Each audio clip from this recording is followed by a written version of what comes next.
What's up? It's Tiffany. Before we get started on this week's episode, please be sure to send us your requests at booshakalakapodcast@gmail.com. You can find us on Twitter X, BOOshakalakapod. You can also find us on Spotify, Apple Podcasts, and Instagram at BOOshakalakapodcast.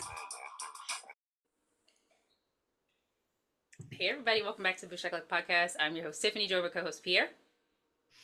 Oh, you just wait. She has this incredibly grotesque throat clearing tick. It's like, It's like she's digging for clams.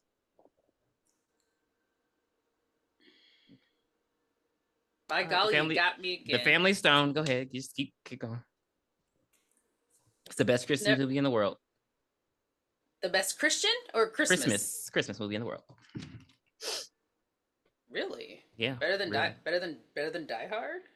Fuck you. I won't even do this. I am one of those people. I am a diehardian. Anyway, so we're joined with what Pierre calls my favorite guest, Jay. Hey Jay, welcome back. We love J. Jonah Jameson. We're not gonna start this early. It hasn't even been 30 seconds. It hasn't even been 30 seconds. Thank you for having me. Yeah, he looked like he moisturized this time. Okay, so we on bullshit today. I think I've come in clear the last few times. I mean, but thank you for having me. I just don't want to get insulted this episode, if that's okay with you, Pierre. God, I don't think I ever insult you. I think I shower you in compliments. Shower. I said I was from the Virginia Beach area, and you said like a golden shower. I need to take. Okay, Jesus Christ. See, it don't be me. It's just not. It's okay. I mean, if it's a shower, it's a golden shower. We have an incredible black man on this show, and we will treat him with respect. Thank you. And I don't know nothing about no golden showers. But you know about Tyson Chicken McNuggets. Right. Okay. The lightest of us three. I should have had some. You should have had some Tyson's chicken. You want a platter? Jay, look, your cousins. Okay. Yeah. Wow. Yeah. All right. Sounds scrumptious. All right, so we're back with the review on Scream 4, which came out in 2011. The synopsis goes like this. 10 years have passed, and Sidney Prescott, who has put her life back together thanks in part to her writing, is visited by the Ghostface Killer. And not the one from the Wu-Tang Clan. Oh my God. The entire movie, I just kept thinking about, did Ghostface Killer, want to sue them? Because he didn't get his name from them. Who did he get his name from? And I literally watched the whole show. I do not remember where he got that from. This movie is very greasy. Why? Yeah. What do you mean? When you say greasy, what do you mean? Somebody got some petroleum jelly and did this and rubbed the lens and said, "All right, action." Really? Yeah. I don't know. No movie before or no movie after has looked so shiny. Scream 4. Yeah, okay, so it looked like the first season of RuPaul's Drag Race. And upon watching it, I ain't like it. Really? I hate this fucking podcast. How did you not like it? I was in love. I was like, oh my God, so it's blowing. It had so many horror tropes in it. I found myself screaming at the TV. I didn't even remember all of the things that happened. I didn't remember it bit by bit. I do know, this is one of my favorite motivations for the killers, but just the way that the movie was just trekking along, I was getting so aggravated, especially when you know who the killers are. You fucking two twigs? No! There's no way in hell all this shit could happen for them little skinny bitties. Okay, so I'm gonna defend the movie real quick. I think the way that it was is because this was literally the introduction of Scream for a new generation. And that's why, yeah, because the last time a Scream movie was released, I was in middle school. Not even middle school, elementary school. And so coming out. So I was an adult when the third one was out, and I was an adult when the fourth one came out. What's your logic? It was just like everybody. You're still a millennial. You're still a millennial. It was still a reboot. It was still a reboot. It was a reboot for the franchise. So I think that's why they were trying to just pump it up. And then not a reboot. It was a continuation. That was like 20 years, not 20 years, maybe 10 years. That was like a 10-year gap though. Like I'm very surprised that it was as nice as it was. We're not doing this. So we start the movie off in a movie. The beginning of Scream 4 was it Scream 6 or Scream 7? I couldn't tell. And they basically recap us and they give the audience something like, basically Scream 7 is the last, Stab 7 is the last Stab movie that has come out. And the beginning of Stab 7 is the ending of Stab 6 or something like that. I don't know. I couldn't follow. Yeah, it was weird. I didn't understand. Then they were like, Stab 5 had time travel. I was like, how the fuck they do that? So we're in Woodsboro, and we're I don't even remember. Oh, was it Jessica? Jessica and Marnie? Who are the two girls? Jenny and Marnie. And we're met with these two girls, and like they're supposed to be like super smart. They have like high GPAs and 4.0 grade point averages and shit, but they still make dumbass decisions. I have a 4.0 and 135 IQ. And I wanted her to do better than she did. He's black and he'll whoop your ass. And so they were watching the movie, and then you just said her name. Jenny tries to play a little gag on Marnie, and apparently they have like an app where you can sound like Ghostface that we still don't have in this world. I'm like, how the and so she like calls her from her cell phone and like plays a joke on her, and then all of a sudden she hears her get gagged. Then she gets a call from the killer, and she thinks it's Marnie. So they're downstairs. I appreciate you, but you ain't doing it right. So they're downstairs talking about the Stab movies, and they hear a noise upstairs. And yes, like you said, she has the app. She calls, and the other girl is like, "You're not funny. You're not funny." And then she's like, and then and then the other girl comes downstairs, and like, who still had a cordless house phone in 2011? I mean, they would have still.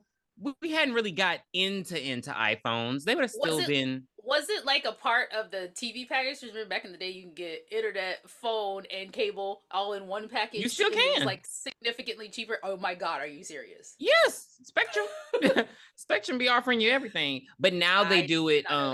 Their mobile is they'll like reset. Like they'll give you like a second phone line on your cell phone. It's weird. Like exactly. It's weird now. But okay, so again, she called the house phone from her cell phone. Mm-hmm. Why are we not looking at caller IDs? It didn't look like it had one. It did. Oh. It did. I don't know what you want from Marty. This ain't her house. Nobody's doing the caller ID. My thing is, with the whole, cause I even if it's a movie, y'all are two little white girls at home with no weapon, and you like, oh, I'm gonna prove him wrong, I'm gonna open a door. Right. It's like I said, it's just the formula. It's like they said, like Sydney said in the first movie, always running upstairs when you should be running out the front door. That's what they continue to do. Yeah. But I will say those kills were pretty good. Like that's another thing about this movie. They were actually, because remember we talked about how it seemed like they started killing people off screen, and now they're literally slitting people's throat on screen. So I just thought that we were back to a place where they weren't afraid to show gore. But the first kill, so Jenny comes down to try to get Marnie. Marnie gets thrown through the patio door. Mm-hmm. Who the fuck did that out of our two killers? Neither one of them. So she's all slashed up. We didn't see Marnie die.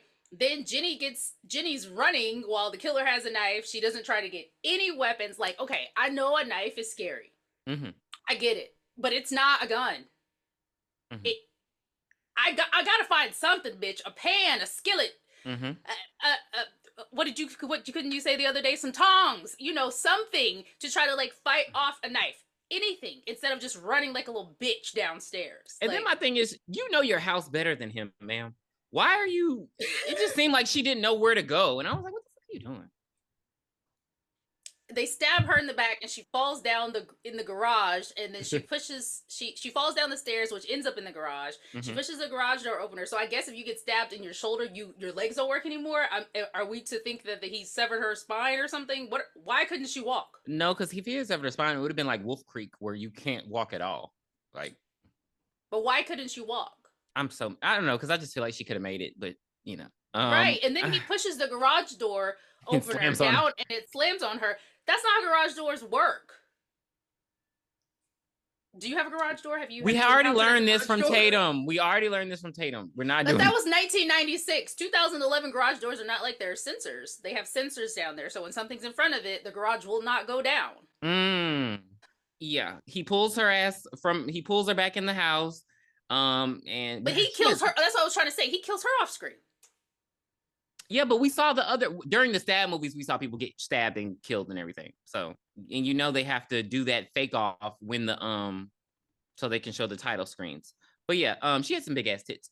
But so now Scream 4 has begun, and we're going to be introduced to all of our characters. So, big shock, big reveal. Dewey and Gail are still married, sleeping in the same bed like some whores. And why was the bed pushed up against the window? Like, what are you talking about? I gotta climb over you to get out of the bed? What is this? I didn't like that. Or gotta scoot down to the end? I didn't like that at all. I need some space. So, Dewey is now the sheriff. I guess the old sheriff died of fucking lung cancer because he was always smoking. And we're introduced to one of the best characters. I think everyone can agree. One of the best characters in the movie, Kirby. And we're introduced to. You don't speak for me. I speak for the Scream franchise, and everybody loves Kirby. Like, I hate you. So yeah, we get introduced to Kirby, and we get introduced to Jill Roberts. She's Sydney's cousin. She's Maureen.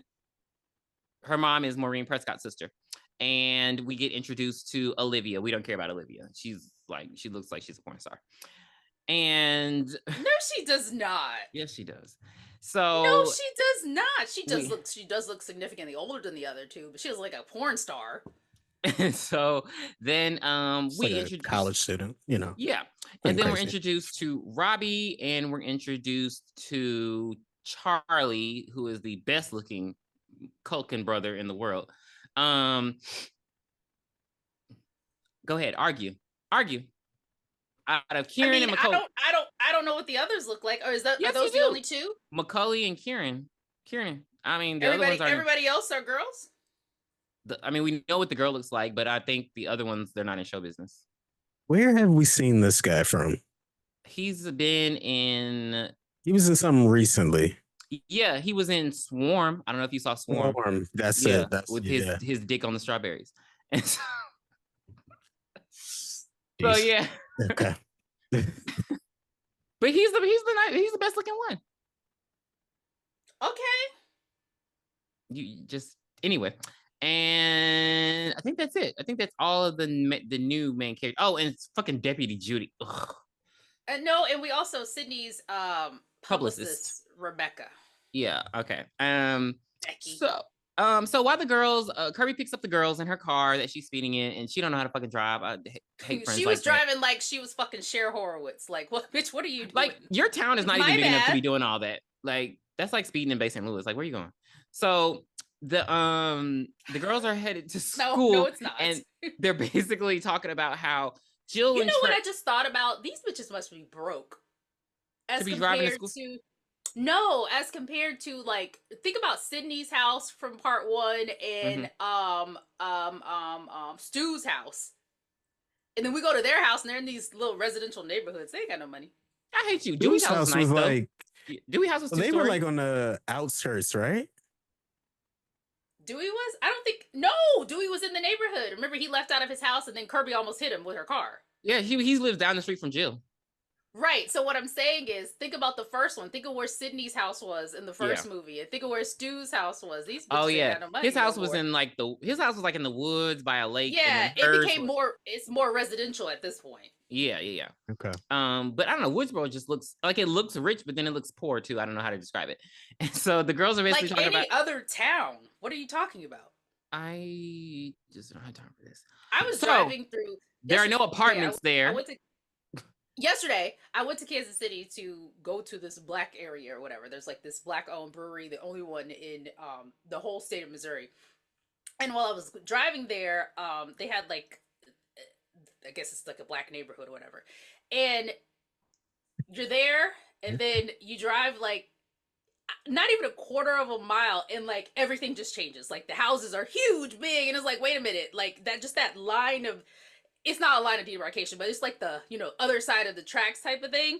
Oh, So like it Houston. was, That's how yeah, Houston. it was just so weird seeing that, because it was like you see these people on the street, the unhoused. I don't know if they were unhoused, but I mean, this lady was rocking back and forth. I was like, damn, do she hear the song I got playing in my car? But she was sitting outside the store, and not 3 minutes later, somebody's walking with their little poodle down the street. It's just so crazy to see that in real time. So yeah, I just wanted to make that point. But anywho, but yeah, like Houston, like I said, so like any town now with gentrification, it's getting bad. Mm. So the girls are basically talking about how Jill broke up with Trevor, and Trevor's been calling her friends to try to get them to make her talk to them. That'll be let's also place one more little thing. So when Jenny was on the phone and she thought she was getting a crank caller, she did mention, "Is this Trevor?" So we are to assume that Trevor cheated on Jill with Jenny. Okay, yeah. Jenny. Yeah. So yeah. And they also get a call from like Ghostface, and it's really creepy. Well, Jill gets a call from Ghostface, and it's really creepy. And yeah. But then she got a call from. It was from Jenny's phone. But yeah, from Jenny's phone. And then Olivia got a call from Ghostface, but on Marty's phone number. Yeah. Yeah. So they head off to school, and Woodsboro. Marty is a really ugly name. My God. For a girl in this generation, yes. Like, it sounds like a dog's name. That seems like when Pearl was young. Marnie. Oh, that's you know what? That's Jeopardy Judy's real name. Just thought about that. Okay, you got your OBJ going on. I see it. I just realized it. She's talking to you. Okay, I was like, clearly she's talking to Jay. OBJ, come. All right. Jay, you're gonna be nice, okay? You wish. Nice. You're gonna be nice.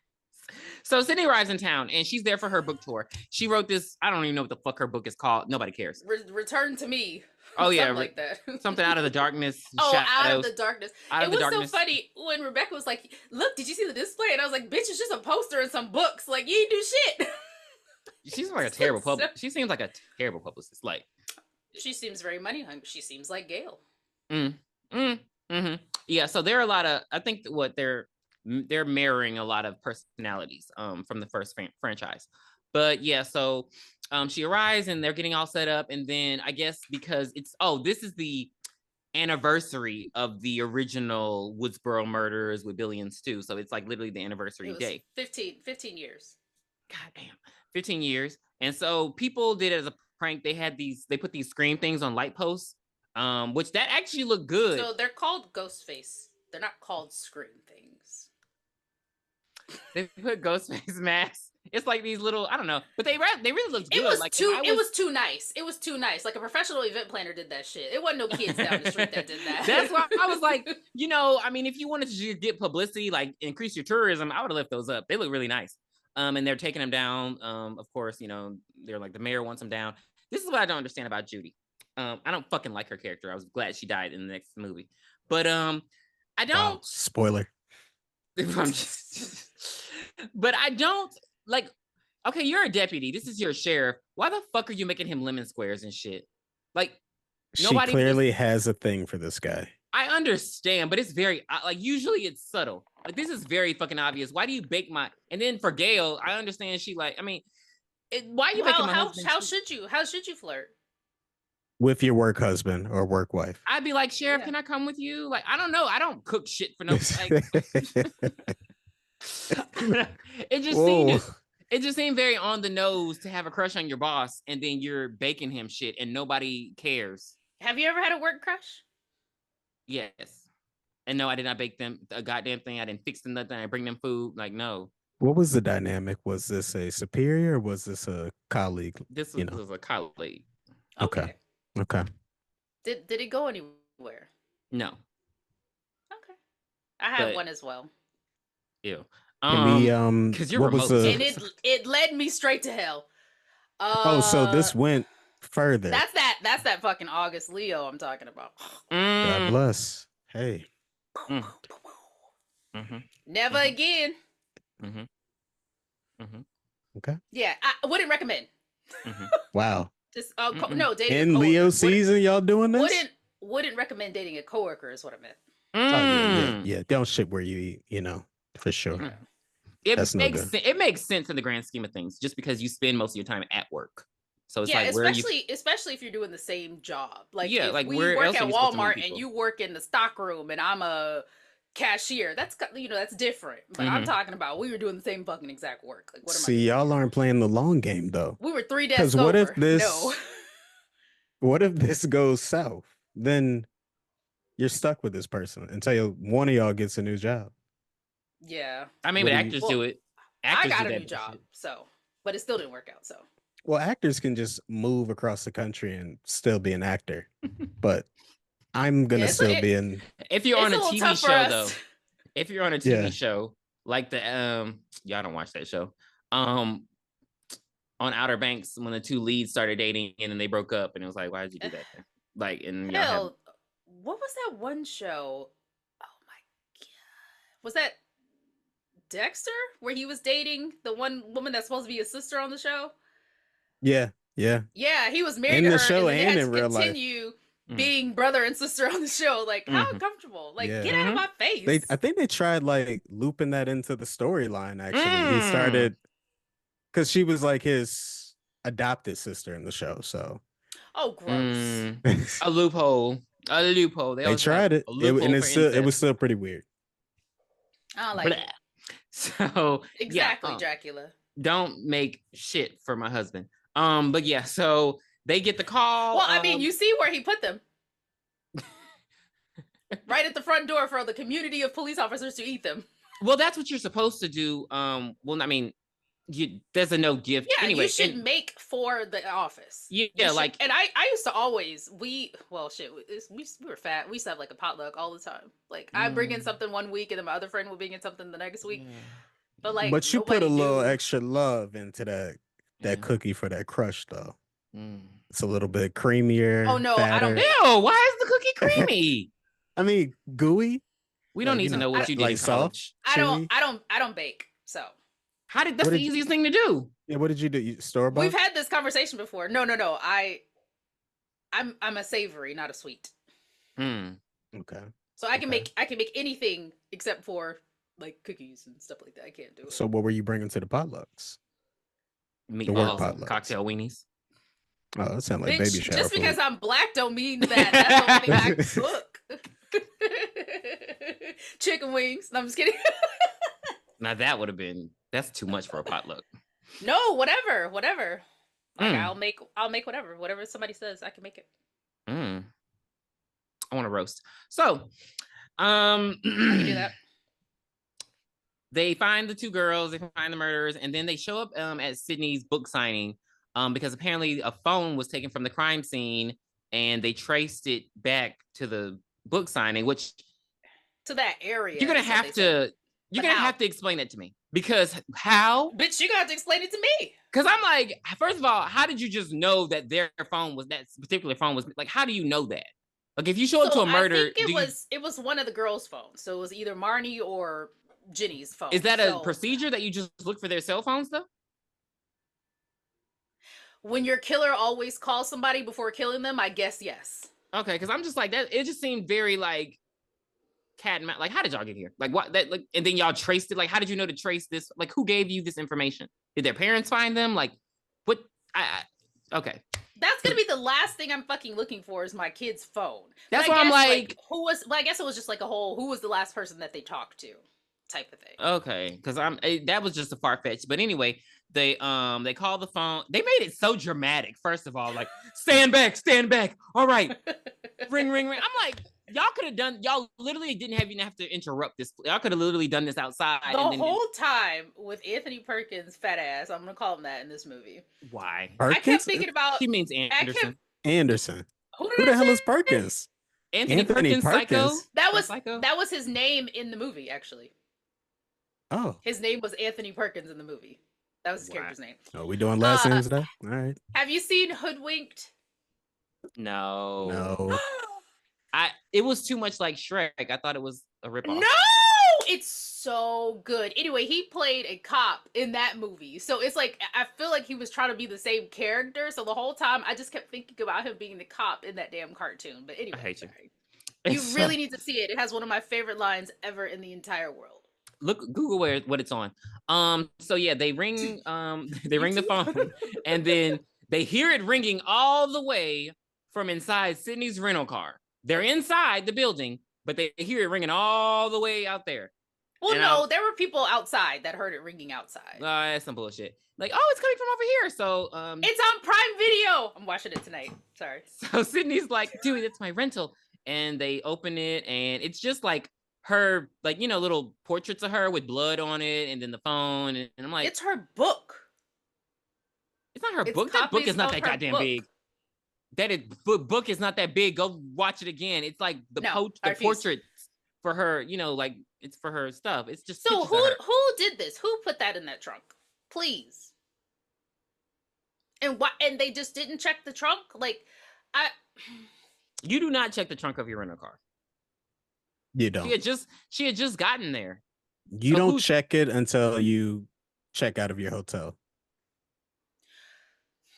So she doesn't live in Woodsboro anymore. So if she just got there, wouldn't she have put luggage in the trunk? But see, I don't know if she stopped at Jill's. Like, I don't know when she... Yeah, does she... That's what I'm trying to think. Does she mention doing anything else, or she just doesn't mention that's why... She was attending the book fair, though, right? Literally, like, the first time we see her... She'd already been in town for, like, fair? a day or two. Yeah. Like, okay. But when we see her, she's literally arriving, she's getting out of the car, and she's going into the bookstore. So I don't know what happened. And then when we meet Jill, it's not like Jill was like, she's staying with us, she came last night. Like, there was no exposition. So I don't know how we got here. And let's just keep it real. If this happened and Sydney got notification that 2 girls had died, she would leave. She said, I want to know. Why would she stay? She said, because right after this, she went to the police station and she was like, Dewey, I should leave. And he was like, well, you can't because you're a material witness. The blood and stuff was in your car. They cut that off right then and there. He needs to take that up with Enterprise because she didn't do it. So, and then in the meantime, you know, all the girls, they are notified. Everybody at school is notified about the murder via what? I don't know. Who the fuck was on a mass text in 2011? It might have been an Amber Alert, maybe. No, but Amber Alert for somebody that's already dead. But yeah, I don't. It's Woodsboro. They're used to like mass killings and shit. They might have like that set up. You mean multiple murderer? Well, if I think you're the killer. Wait a minute. So, you're raising more questions. Because who does send out a mass text? Like who has everybody's number in the school? Oh, you know who did it? Automated. You know who did it? Who? You know who did it? Our killer, because she apparently couldn't find her phone. Well, not yet. Remember, she had her phone.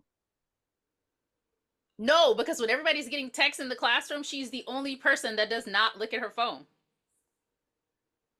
You about to make me go rewatch this damn movie because I do not remember that. I know Jay's watching it right now. I'm not watching it right now. I'm over here trying to figure out my goddamn mic setup. You know what? I need you to be more look. I'm not interactive. I'm engaged and I'm not watching the movie right now. But you'll watch that fucking Dead Heights bullshit while we but your mic sounds fine though. Your mic sounds fine. No, it was something else I was trying to do. Give me the 555-1212. I had to watch that shit live. I mean, it was just so bad. So bad. Y'all are some haters. No. And what is hoodwink? That sounds right up. It's like a Shrek. It looks like it's not Shrek, but it's like, you know, the 3D style cartoon. You remember they had the Red Riding Hood? Like it's like a. So it's a cartoon, and you follow Red, and she gets to Grandma's house, and the big bad wolf is there. So basically. There's a cop that comes in. It's a frog. Frogs. So the cop comes in and he basically wants to get the story. So he gets Red's story, he gets the big bad wolf story, his grandma's story, and he gets the the big. So it's like a story. I don't. A different POV type of movie. Yes, yes. Right. It's so funny. Like I don't like to don't say a cartoon. Say it's animated because I feel like that style of animation isn't a cartoon. Like I wouldn't say Toy Story is a cartoon. I'm with you. I'm rolling with that. Yeah. Okay. Because Animation like versus Aladdin is a cartoon. You guys don't even watch the movies I recommend, so I don't even know why I brought it up. You're a Yo, fucking I liar. was gonna watch Remember, but I logged into Netflix the other day and I seen some shit about the dark side of boy bands, dirty pop. Why the fuck did you watch that? Why did I you watch grew up. that? That was my era. Oh my god, I hate you. Because I saw it. Netflix does this thing where like it shows you like a big preview when they got new shit on. And I was like, I was going in there to watch Tiffany's recommendation, but I haven't gotten around to it yet. So yeah, the girls, the three girls show up. I don't know why fuck Kirby's there. I guess she had to drive them because they're fucking poor. And they're basically at the police station as well. And they're telling the police that they got the creepy calls. So, that's when, they're all like, I mean, it's so awkward because it's like Sydney literally has fans, but she don't realize it. They're like, oh my God, it's you. Or, oh, I mean, the Ghostface voice. And it's just like, yeah, I don't know. It's like, I wanted her to, it's like she doesn't seem as healed as she says she is. Because I'm like, I would have been like, well, I think it has a lot to do with it being she's 10 years removed, and this is probably the first book she's ever written. So like she's, back into the limelight. She's just kind of been chilling for a while. So I think that's what that was. Because it's like probably, it's weird. Is she married to Kincaid at this point? I don't think they mentioned her being married. Yeah. Okay. And I didn't look at her hands to see if she had a ring. But so they all go back to Jill's house, and they have them under police surveillance, even though they have fucking shit surveillance. My God. Dim and Dodo. And they're just parked outside the house. But Kirby's there, her mom's there. Her mom. What do we can say about Jill's mom? I don't know. I just thought it was this part pissed me the fuck off. Well, when she was like, does she have scars? And she was like, I have scars too. Nobody asked me about my scars. Oh my God. I'm like, you attention fucking whore. It's like your daughter the way she is. Because I'm like, and Kirby's like, no. Jill's like, yeah, we're talking about actual wounds, actual knife scars. I'm like, oh, okay. Like, bitch, what the fuck? Yeah, that was good though. It played into the character. But She's Maureen Prescott's sister. I know. Your sister's been like hounded by the entire town. But it's just like, no, I don't know. It's like it felt like you're jealous, like that jealous sister shit. Like I was like, what? I just couldn't. What's so crazy is Jill is literally her daughter because she feels the exact fucking same way that her mom does, but she just obviously took it to the extreme. But anywho, that's literally all we get about her raggedy ass personality. Kate. And so Jill and Kirby go and they go watch Shaun of the Dead. They're just chilling in their room and great movie. I wouldn't know. And what? Wow. Okay, we're not gonna do this. Y'all know I do not watch. No, we are gonna shame you. Actually, Shaun of the Dead. I've only seen it once, but I haven't even seen Dawn of the Dead. I don't like zombies. I think neither do I. But you watched The Last of Us, didn't you? Ain't that zombies? Different. No, how did you know that? How the fuck did you know that? Because you mentioned it on this Biomutants. Yeah. But no, that's different. That's more of that is not different. A, it's a video game. B, it's less about the zombies and it's more about the storyline. Like we don't even see the zombies half the time. We just see how society has collapsed. George Romero basically created the zombie takeover, and you haven't seen his movies? I'm gonna get nerdy. I don't think Last of Us are zombies because they're not undead technically. They're living with a virus, a biological virus. Zombies can just come from the grave and then just... Okay, so what is this like? So in the show The Strain, they weren't vampires then? I wouldn't call those fucking things vampires in The Strain, but I guess they were. Anyway, no, they had they had tapeworms coming around, or V Wars. Oh my God, The Strain. I don't know what V Wars. I stopped watching it. It made me so mad. You don't even ever seen V Wars? I've never seen V Wars, and The Strain is awesome. They literally, it's the same thing where it's like a virus and it turns you into vampires, but they call themselves the Bloods. Okay. Get the fuck out of here. No, I swear to God. No, there's like, terrible. It becomes. Do they wear red bandanas? And it's like this televised thing, and they're like, "You're not gonna destroy the Bloods." Like it's not even meant to be funny, but it's so funny because I'm like, ooh. did they? you could tell a white writer wrote it and didn't even think about the Crips and the Bloods. He just was like, and so it's like the Bloods against the humans. It's funny. It got canceled after one season, but yeah. Oh yeah, I believe it. So, they're chilling watching Shaun of the Dead, and Olivia calls. I don't know where the fuck she's coming from. Maybe she's a cheerleader because she gets home late at night, like Tatum. And so, because I mean, like, where were you at? It's dark. Wherever the fuck she wanted to be. You're in high school, baby. No, without your friends, where were you? What if it was daylight savings time? Out here, it gets dark at 5 o'clock. I don't know shit about Missouri, But they live in California. Coming from the person that used to live in California. So yeah, she's like, you know, what you guys doing? Like watching Shaun of the Dead. She goes in her house. And then they get a here we go, call from Trevor. And why Trevor is calling, I don't like this shit, because for you to be my ex-boyfriend, you call my friends a little too much for me with your cheating ass. So he calls Kirby's phone, and then Jill's on the phone with Olivia. It's weird. Like they be doing too much. Like, why are y'all on the phone with each other? I love Kirby in this movie, man. Kirby's amazing. Like Kirby, I think she's fucking great. She's the perfect character. She's like, I don't know. She's not even like an upgrade from Randy. She's just like an original cool ass character. The haircut helps too. Love the haircut. Yeah. Fresh off the Save the Cheerleader, Save the World. She killed it. But it's Ghostface, and you know he's teasing them, and if you hang up on me, I'll blah blah blah. Bitch, I would have hung up. Look, like, this is the problem. I want them to stop giving that motherfucker the satisfaction. Yeah, you're not gonna know where I am. You can call all you want. Well, he already knows where they are. But I mean, you're not gonna know which part of the house. I'm not gonna speak back to you. You bitch, you gonna hear. That's all you're gonna hear, because I don't have time for this. I don't have time for it. Like, we've been through this. We've seen the movies. They've all seen the movies. Why are they doing this? Yeah. So, but yeah, she entertains him way too long, and he's like, you know, I'm in the house, I'm looking at you. They're looking around. He's like, I'm in the closet. Well, he does tell her that the movie that they're watching. So, like, at this point, like, Shaun of the Dead. It's two other people. It's three people know that they're watching Shaun of the Dead. It's Olivia, Jill, and Kirby. One of them three bitches did it. Like, why are we playing these games? Like, well, because I don't know, because I mean, I didn't know if you could see it from the fucking window. I don't know, because no, they couldn't see from the window. The TV wasn't even facing the window. Okay, well, fuck off. I don't know. Up until this point, back when we first saw this movie, whenever you saw this movie for the very first time, did you were you thinking the deputy was a little suspicious? Which one? Judy? Judy, yeah. Yeah, she was a good red herring. Well, yeah, especially like when she came out of the fucking dark. We'll get to we'll get to 10 minutes from now. We'll get to that later. But bitch, I would have shot her. I would have been. Okay, I don't give a we damn about that gun shit here. Right. We got to talk about that gun shit.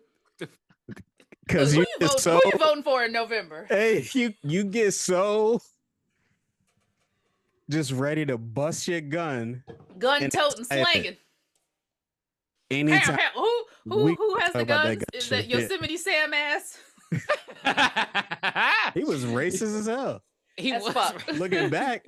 He was so racist. But no, it's just like okay. I wouldn't have shot her. You know when remember when Family Guy, when they had the intruders and Meg comes up, she's like, Dad, what's going on? Is there somebody in the house? Dad, and he slams her with the fucking bat. Cause bitch, where are you coming from? And why are you not alert? Like, you're a cop. You're supposed to be like, hey, what's going on? You're like, hey. Well, hold on, get to it. You can play it out in a second. So they get the phone call. He says that I'm in the closet. Kirby's like, you know, I call your bluff, bitch. She opens up the closet. He's not there. Like, why did they do this to them? Why did they do this to them? How was my voice? It was terrible. Try it again. Oh shit. Okay, we call it. Try it again. People. I didn't say which closet. Oh, that was terrible too. Learn to gargle with peanut butter. And so what the fuck? Excuse me? Anywho, right. So what the fuck are you doing over there, man? I don't know what the gays theys do, but not on this. If you gargle peanut butter, that means you have a strong throat. So, that's what I said. I ain't got that. Fucking jeez. I am not a professional. Woo. Okay, so, oh man. God damn. Jay, calm down. Wait, do you have ears? Sorry. Look at Homer Simpson over here.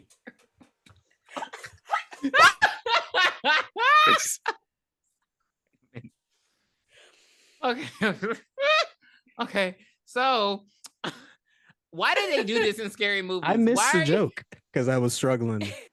I was like, are you Homer Simpson? I didn't know if you had He ears. said, do you have ears? I have ears. Oh, okay. So thank you. What if he didn't? How bad would you? I would have really like questioned life. I got ears. Okay. Small ears, but They don't come out. And so when you look they don't forward, stick out. Yeah, they don't they stick don't have out. like It's big, yeah, flappy like ears. Homer Simpson. My ears have been the same size since I was a kid. We're not gonna get on your anatomy. So something you know nothing about. I hugged you before. So yeah.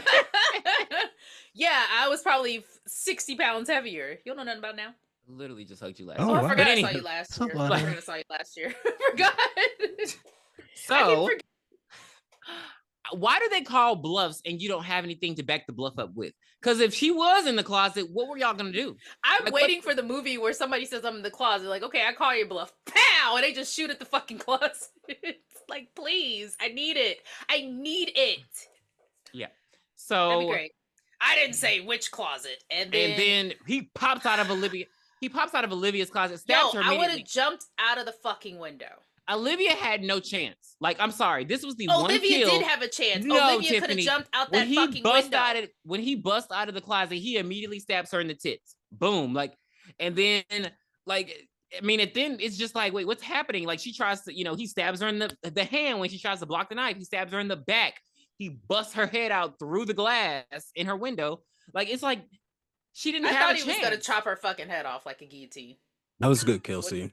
When he busts her through the window, that's like the most graphic that's why I was like series so far. Yeah, they definitely stepped it up. He's like slamming her. It was a little gratuity. It was overkill. Like there was blood all on the wall. It looked like fucking Art the Clown had just finished with somebody. It was so much going on. And then it was a lot. He's like slamming her in death. He's gutting her. And then like, even when Sydney, like, I don't know why the fuck Sydney thought she was going to do something. She runs over, she breaks these people's window trying to get to their daughter. Again, she does not grab any weapon. Mm-mm. What are we doing? Like she used the pot to break through the window to get in the house. Bitch, take the pot with you. Something. She studied Taibo. That's why she was, and so she gets there. And when I tell you, like, another thing I noticed, if y'all notice with a lot of these deaths, he guts them. Like, so you can see her intestines hanging out when she gets there.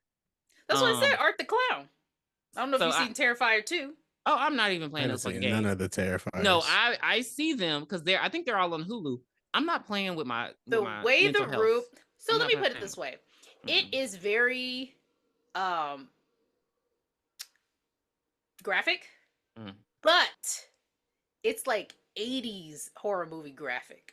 So it's fake. Like it doesn't look real in one bit. But squirting it's gun, as like fuck. Squirting blood. Okay. Yes, but it's graphic as fuck. Like there's like a part where he takes this woman's hands and he grabs both sides and he like breaks it in half. But it looks fake as fuck. And then he pours salt and bleach in the wounds. Okay, hell no. That's like just gore. I said that because the way when Sydney walks in the room and there's blood all over the walls, like the big scene in that movie, the fucking kill scene that lasts like 6 minutes, that's how the room looked. So I'm like, damn, he only had what? He didn't even have that long to kill her. It was so much. I think it was just a little too much for it to be believable.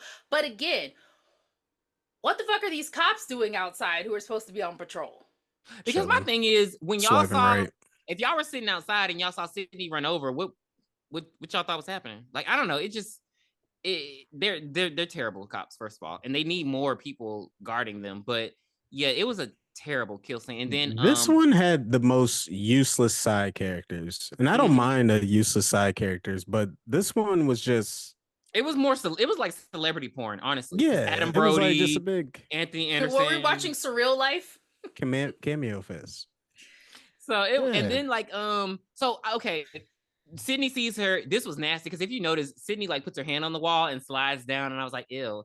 And then he like the killer calls, and he's just like, Sydney, teasing her and shit. And then Jill comes in the house, and she's like, Jill, don't look. She's like, she said you were the Grim Reaper. Then the killer comes from behind her. And so he slices Jill, and Sydney kicks him with her Taibo, and then they like fall down the stairs. She did kick the shit out of him. Yeah, they fall down. Like, she knows how to fight. We know that clearly. And they fall down the stairs. She turns around, the cops come in, and immediately he's gone out the back door. And I was like, that part really pissed me off because she kicked the shit out of him, and he flew. And the cops come in, and she's like, "Where is he?" She's like, she walks down the hall. It couldn't have been more than 3 to 4 seconds. There's no way. I wish they would have made that part a little bit more realistic. Like, I wish he would have just ran out the back door, or at instead least of her show us what kind of shoes the killer wears. Like, because you don't even hear him moving. Like, I feel like they all just wear those like black boots or whatever. I would have heard that boots walking would out. be loud. They would have like I would have heard, and then they're on a wood. All right? these houses have wood paneling, so it's like you don't hear them. Is that? That sounded like you were gargling peanut butter. Just. Why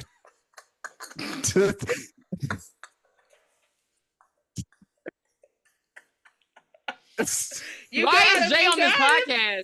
Why is he You here? asked for him. You wanted me to. I thought I was supposed to engage. I'm okay. All right. Yeah, engage more. So they come in, the killer's gone, and Jill's just like, "Stay away from me, Sydney. Stay away from me." And then Kirby come in. This is so and at unorganized. that point, why couldn't Sydney just leave? We know she didn't do it. Okay. You're every time we talk about a scene, y'all raise 150 more questions that I didn't have when I just watched it last night. Well, that's the point of the Booshakalaka pod. We're here to unpack this shit. Bro. I know, but I expect y'all to solve some shit for me because I need to see who these writers were on this movie. So down at the hospital, Rebecca's like, "Oh my God, Sydney, can you believe it? Oh my God, money!" Scrooge McDuck. Like, she's just so excited that they're gonna have so many more tours, so much more press runs to go on. And Sydney's not like, the time or place. "Did you read my book?" Like, Like, literally. I skimmed it. I saw the TikToks of it. I didn't Even read when it. she Like, reads it in the store, you don't hear her saying, "I'm no longer a victim." And here she goes, "Sydney, you're a victim." I'm like, that was insulting in itself. And so she gets fired. And she just immediately leaves. And she goes to the parking lot, and she's just like talking to herself about how she's not really fired. Like, I don't know, publicists are fucking weird. And the killer calls her. how did the killer get her number? Well, I guess. Well, the yeah, kid, it's fucking Jill. I mean, out of Sydney's phone. Well, yeah, and, she's her press agent or whatever, her agent. So yeah. And so he's taunting her. She did something I thought was smart, which is kind of like, she's kind of where Tiffany is, but not all the way there, where she's like, "Oh, I'm in the hospital with Sydney." And then she turns her car alarm on like she's never fucking unlocked her car before in her life. Yeah. In order for it to make that sound, you have to hold the button down. Yeah. No comment. I just realized I skipped fucking Judy scene. Oh, you were so excited about it too. So basically, when they're in the house, when the police are coming up, everybody's like running, and here comes Judy from the shadows. She's like, "Hey, Sydney, you don't remember me, but we had a bunch of classes together. You didn't notice me, but I always noticed you." I'm like, what the fuck is this? Creepy. Like, what the fuck is this? We were in Peter Pan. You were Tiger Lily, and I was tree number 4. Like, just fucking weird. I'm like, from girl, what we know now about this character, that scene just does not make any fucking sense. Because it was just a red herring. It's just like, out of character for her. Yeah, it was very red entire herring. arc. But I just didn't like that because I'm like, this is not, like you said, it's not the time or the place. Like, there's a little murder. There's a girl dead in there, and I can see her poop. And it's just like, and you talking about, "Oh yeah, I remember you from high school." Like, girl, get the fuck out of my face. You should have done that. She was better off doing that when she met her at the police station earlier, when she walked in and told her she couldn't go no fucking where. That's the best time to say that. Not when there's a murder, but oh well. So yeah, they're at the parking garage. I just thought, I'm thinking ahead, but what a waste of a character. Because yeah, she was in high school with Sid. Oh. But she would have also known Sam's mom too. That would have been a cool little. Again, these writers, I don't know think that. Yeah. What the fuck they be thinking at Dimension Films? The potential right there. So, she could have told us so much actually, because even, she could have known who. Yeah, Anywho, They could have, yeah. Yeah, she could have been in the video store and Randy was going crazy. So she manages to run to her fucking car and get it unlocked, get in the car, but she can't start it. Why can't she start it? Because the killer about to jump on her fucking car and show her the fucking wires that he pulled out of her car. Yo, bitch, we would have sat in that fucking car and we would have just looked at each other. I'm sure he could have just. He can't get in. He could have stabbed the window out. Well, yeah. After you see the sheer force of these motherfuckers stabbing through someone's skull, you're right. Because I'm just saying, if Billy can punch through the window of Casey Baker's house, they be punching through glass all the time. But yeah. So he goes. And I'm gonna assume that might have been the butt of the knife. Did he punch through the car and scream too when he was on top of the hood and the little agent was? Do you know how driving? thick a damn sunroof is? No, he didn't. Okay. Well, yeah, no, he punched through the side. Remember, because he had to slice his throat. He came up and slit his throat. But yeah, Mickey is at least 6'3". Timothy Olyphant is a pretty big guy. Yeah. We talking about 5'8" Macaulay Culkin brother. 5'8" is generous, baby. I don't think they're that tall. I don't think they're that tall. Let's look. I think they're, because remember when they had the Culkins versus the Hemsworths and they were like, who would win? Absolutely not. Why the fuck would I know what that is? I never. Where was this? When y'all did this don't be on happen? Twitter. Y'all do not be on Twitter. No, I'm sorry. It wasn't the Hemsworths. It was the Skarsgårds. It was like who would even win taller in a fight. People. Right. He is. Wait a fucking minute. Wait, I'm looking up Jill Roberts like that's her name. Her name is Emma Roberts. Oh shit! A nepo baby. Emma Roberts is 5'2". Kieran Culkin is 5'6". Get the fuck out of here. He's just so pretty. He's my height. Mm-hmm. He's so pretty. But yeah, okay, well then now the killer, because the killer is tall. Anyway, so it's the person that they use for Rebecca Gayheart's character in Urban Legend. Fuck you. So she decides she's gonna make a run for it. She can see the door from here, so she's like, I can run in these 6-inch heels to that door before he finds me. So what the fuck Jay got going on? I would have just stayed in the car. What the fuck Jay doing? got going on over there? He just took us to a brand new world. Did you get out? You get out the house, Dorothy? Just my camera. I was just trying to. That's it. Okay. Looked like you were in a cyclone, and so she just body like a cyclone. I knew it. Makes me wanna do it all night long. So that was my heyday in college. I was out. This happened in Pearl too. I was a grown woman. You're like 2 years older than me. You were in college too, probably. Or she likes to pretend. I don't know when that song came out. Song came out. 06, 07, something like that. I'm tired of her pretending she's a hag. So this pissed me off because this happened in Pearl too. Why y'all be keeping these heels on when y'all know y'all need a sprint? The heel is becoming my weapon. I am turning into fucking single white female. I'm about to bust some eyes out. What are we doing? No, she just gets out of her car, runs to the door, and then the latch breaks. I was like, oh, now that's just some bullshit. That's just some God don't love you no more. Like that's just. And so the killer comes running up and just stabs her in the stomach. But she dies. I never understand what kills you in these movies, because like he stabs her the same place a lot of people get stabbed and she just dies instantly. Well, you always hear if it would have been a millimeter to the left she would have died. I guess hers was a millimeter to the left. Okay, so they're doing I don't know a press conference outside of the hospital. Yeah, and right. Who the fuck is in the hospital for them to be doing the press? Oh, Jill and Sydney. Yeah. Oh yeah, Jill, little slash. Okay. But also they would have brought the body of Olivia to the morgue at the hospital. That's the only thing I can think of. They have to let them know that another person died. And Gail's trying to be a reporter again because she's had fucking writer's block this entire time. Which Dewey does explain that when he's talking to Sydney. He's like, they're living in a small town, small people. There's less to write about. She's not getting inspiration. But you're still in California. I don't know. It's just odd. So, Gail's trying to be a reporter. He ignoring the fuck out of her. We had this conversation. I am not about to shame women. I just have a question. Here we go. Courtney Grayscale Cox, podcast. Scream 4. She started to have that, that slur that, when Princess what's her she rest in peace. Carrie Fisher. Yeah. She kind of started to have that little just a little slight speech impediment.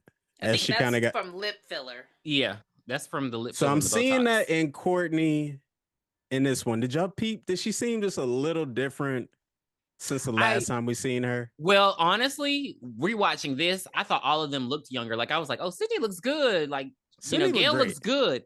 But I'm also remembering that the last time I saw Gail and Sydney was Scream, what, 6? Yeah. So like I'm now I or know Scream what Gail 5 looks, for Sydney. Yeah, I know what Gail looks like when she has aged. So it's just different. Like I was like, oh, she did look good, but the good is in retrospect to the future. So it seemed like a pretty big jump from how many years has it been since 3? 15. God damn. That's why I was like, and then 5 came out another. No. 10? 3 was 10. 10. Okay. She just seemed a little off, Yeah. Well, Scream 5 came out. Yeah, Scream 5 came out 11 years after this one. See, yo, they took some crazy breaks. The gaps are insane. So that's enough time for her to get married and have kids. Yeah. Let's not be insensitive. So no, because you asked before, was she married to Kincaid? That's what I meant. Oh, you mean Sydney? I thought. Yes.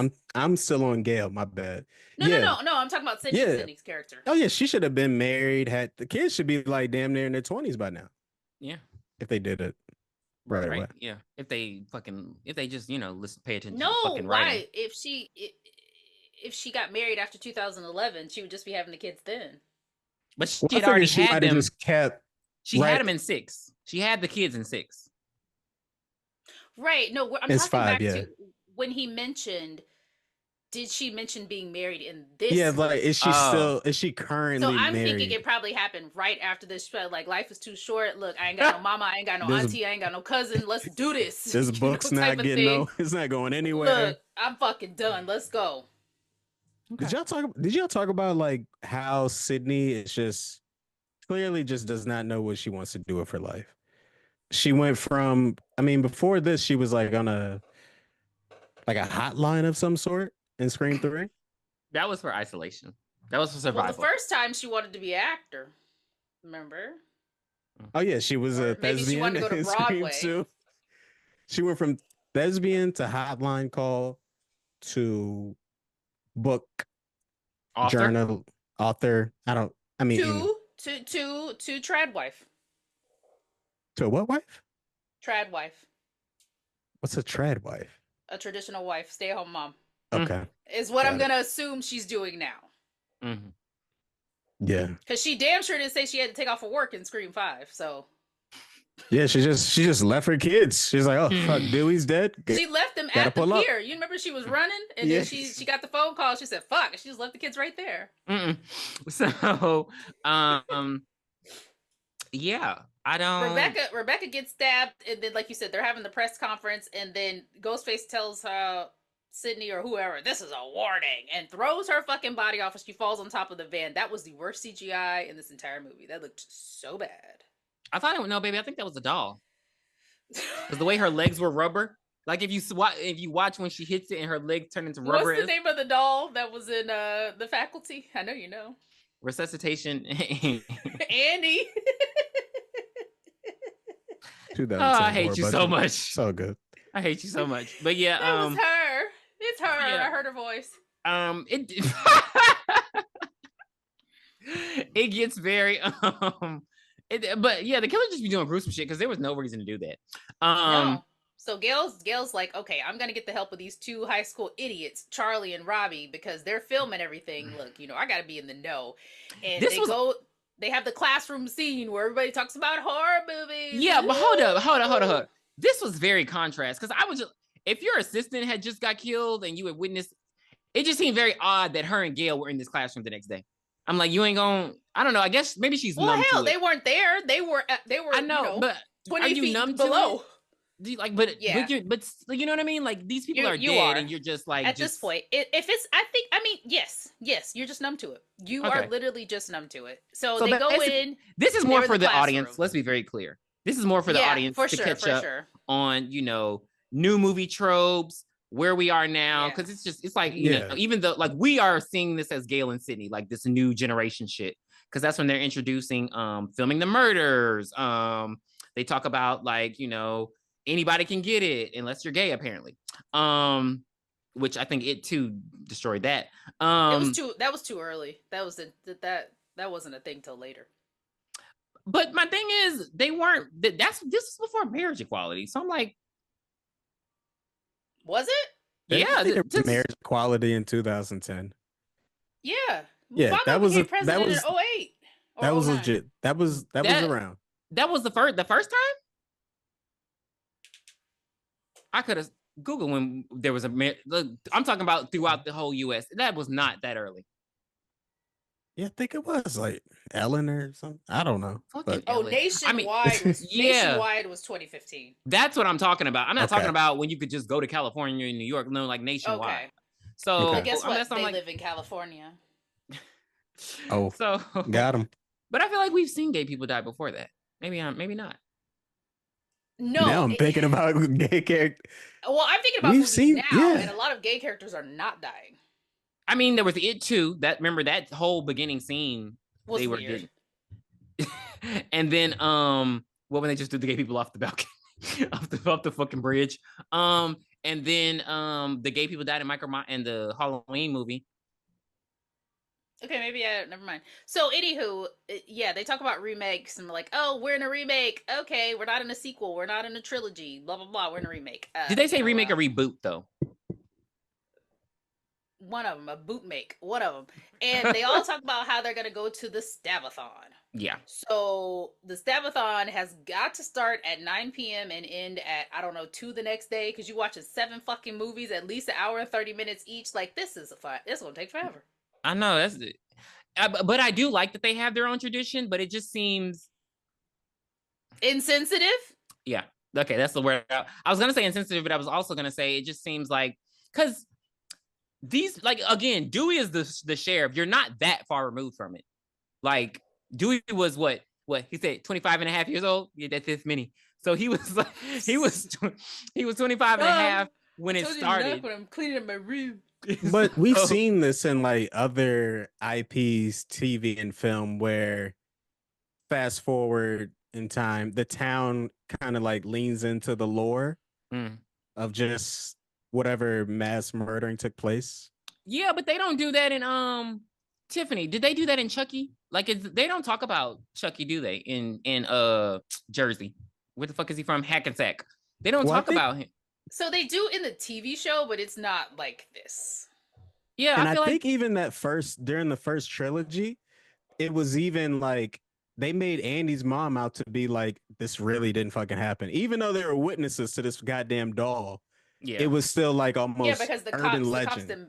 The cops didn't back her. Yeah, because I always say, which is why I keep saying, stop killing him. That's why I say we're gonna talk about that. In Child's Play 2, that's why he was in foster care, because they took him from his mom. That's how crazy she thought she was. They thought she was. I think a good example would probably be like Haddonfield and like the Halloween stuff. Where do they talk about Michael? Yeah.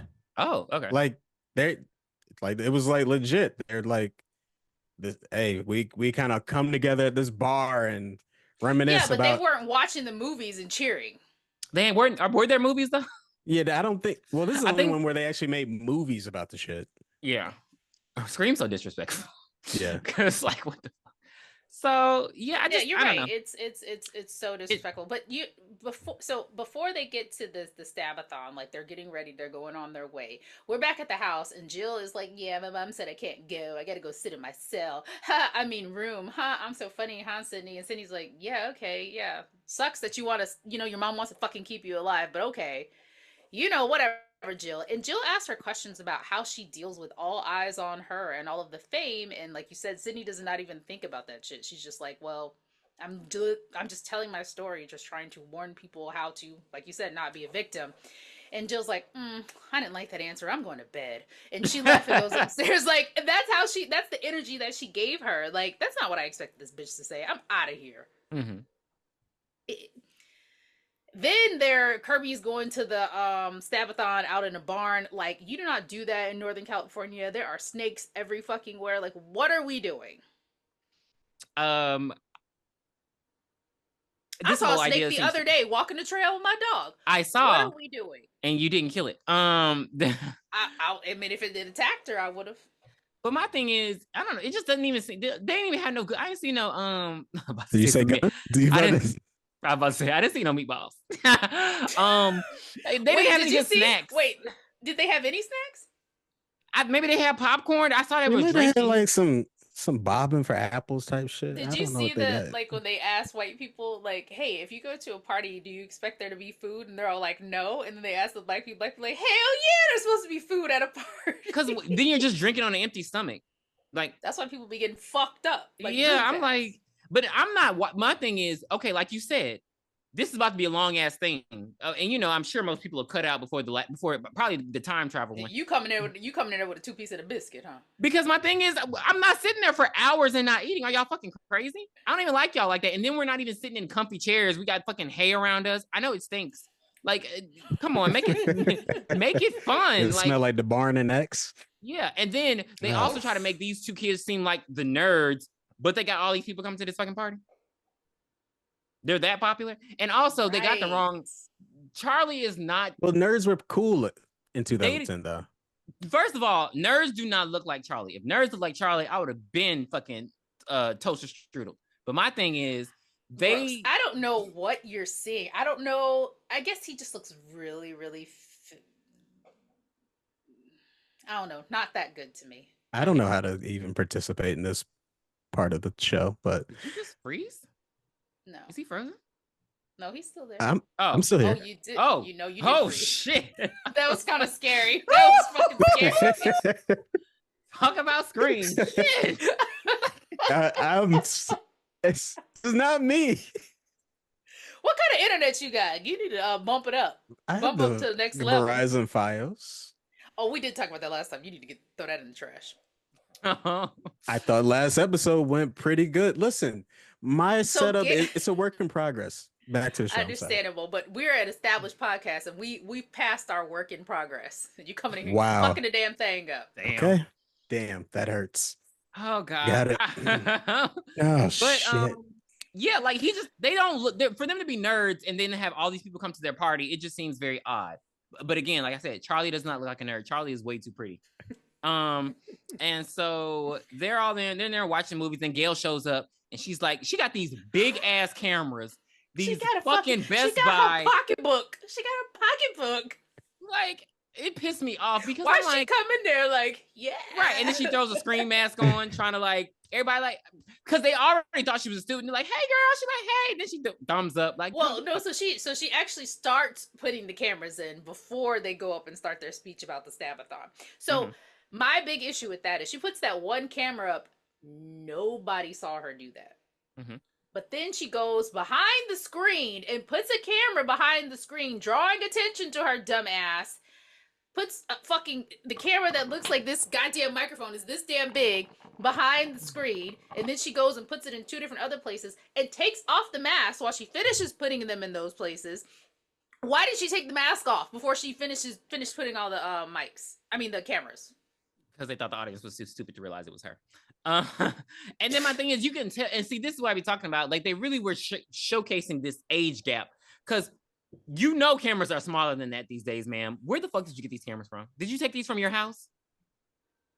At 313 Woodsboro Lane? Because like the camera that was recording her was small and tiny. And I'm like, why did you get these bulky ass cameras? So she goes back outside to her car and she's looking at the footage. And she did this in Scream too. But she's looking at the footage, and then you see her cameras get covered over or tossed aside. Again, they should have only found 3 of those cameras, not that first one. Because Charlie, when you know who the killers are, Charlie and what's the other guy's name? Robbie. What the fuck is wrong? I was gonna say Rookie. Rookie was gonna come out, and you're gonna be like, "What the fuck?" But Robbie. Rookie of the Year, Funky Butt Lovin'. So yeah, they would not have found that first fucking camera. I don't care what anybody says. One should have still been in action. Well, we don't know when the other killer left the house, because Sydney at the house playing with wind chimes and shit. So we don't know. We don't know when the killer left the house, but they're there and they started the first stab. Maybe this is just me. I want to watch the stab movies because when they are watching this, I just want to see how bad it is or how not bad it is. Because remember, the last time we saw this movie was Scream 2, and I really want to just go watch Scary Movie. I really want to see I don't know, I don't know. I want to see it. It just seemed like they put a lot into the fake production. Spelling as yes, I want to. Because they put a lot into it, so I want to see how much. I don't know, but anyway, they're in there watching raggedy ass movies and cheering and shit. Which I hate movies when they just end up there and they acting like Scream too, like throwing popcorn and shit during the movie. And Gail sees her. Have you guys ever attended a movie where people act like that? No, never. And I've been to some. Is that a thing? Mind you, I've been to some opening nights. Yeah, I go to opening night. Like every Marvel movie, I go to the opening night, and though it's packed, and there's laughter and cheering, when there needs to be, but nobody throws shit. Well, no. I meant so that's different. For opening night, obviously these people haven't seen the movie, or if they have, it's only their second time. I'm talking about a movie that's been released for years. Oh, you mean if they did Ghostbusters 30th anniversary or something? Yeah, who's gonna be in there screaming at the screen? The kids from Ghostbusters Town. What? Oh my god, I tried to watch the new Ghostbusters. I don't know whatever the fuck it is that was on Netflix. Frozen Empire. Oh, it's not good. Yeah, I turned that shit off when I saw Kid Ghostbusters. When I saw Kid Ghostbusters, I turned that bitch. They were Kid Ghostbusters in the last one. Yeah, I ain't see it. I've never seen any of them, so I'm not gonna hold y'all. Okay. So Gail sees that her shit is getting turned over, so she's like, "What the fuck?" She doesn't think. I guess she thinks the kid's doing it. I don't know why she wouldn't think the killer's doing it. So she goes back in there and starts moving them, and then she realizes she's getting recorded. In the meantime, Dewey calls her ass, and he's like, "What the fuck you doing?" And she's like, "I'm over here, and because you wouldn't fucking help me, let me help." So now Dewey's on his way. Did you see the U-turn that he did in this fucking movie? I don't recall. When he was driving and he did that U-turn on the highway, I was like, "Oh wow." So he's like you said, ain't nobody there. So she lets him know where she is. That's the smartest thing anybody has done in the movie. Is let people know where you are. And so she lets him know where the Stabathon is, and he goes out there. And then Sydney's back at the house. And how did they do this?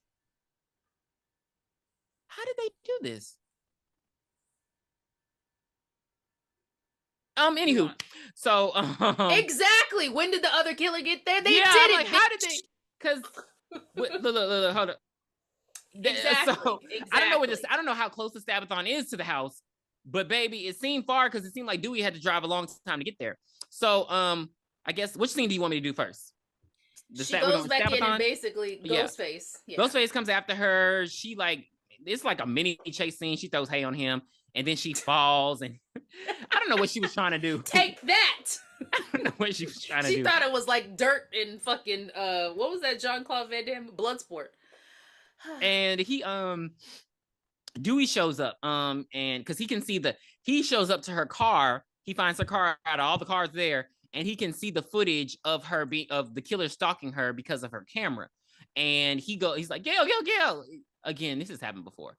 And he runs inside and he shoots, and the killer then stabs her in the shoulder, and then she kicks him off, and then runs off on the hay, and then they carry her off to the hospital.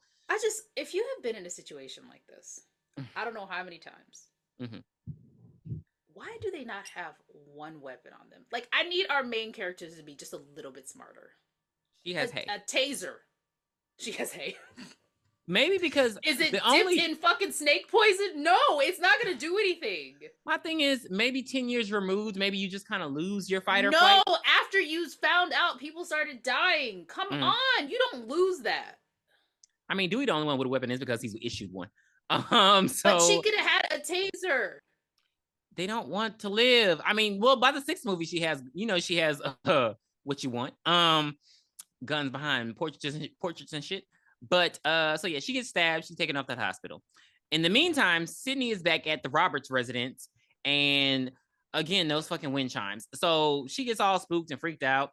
Oh, I'm so sorry. The cops. Haas and Perkins. So they're down there again talking about movie tropes and how the cops always die in movies, especially if something, you know, the typical tropes like, oh, he's about to retire. Oh, he has a kid on the way. Oh, that thing. And so they go and Haas goes on patrol. And, you know, he's just patrolling like the surrounding areas. He sees that Jill's window is open. He's like, hey, was this window open over the radio? And nothing's back. So he goes and he's like, Perkins. And he's like, his head's on the steering wheel. Thank you. And he like, scares him. He's like, oh, you motherfucker. So then, you know, the killer comes, stabs him in the back, kills him instantly. Now that kill, I'll allow. Why? I'll allow that. Because he's standing in Perkins, you know. I thought you meant how quickly he died. He gets stabbed in the back. No. I'm saying that attack I'll allow. But the one after that, I'm never allowing. And then he falls and then he stabs Anthony in the head. Oh. Right here. That was so right here. Right here. Through the skull. That hurt. Like that hurt. It would have made so much more sense if she would have stabbed like through the ear, like they do on every fucking episode of The Walking Dead. You know, something. But that shit looked like it hurt. And then, but you know, he gets out the car, he tries to swing, fuck Bruce Willis. Yeah, he's there. The cops are dead. Are you yawning? So he should have taken a nap like I did. I did not take a nap today. Yeah, let it drip.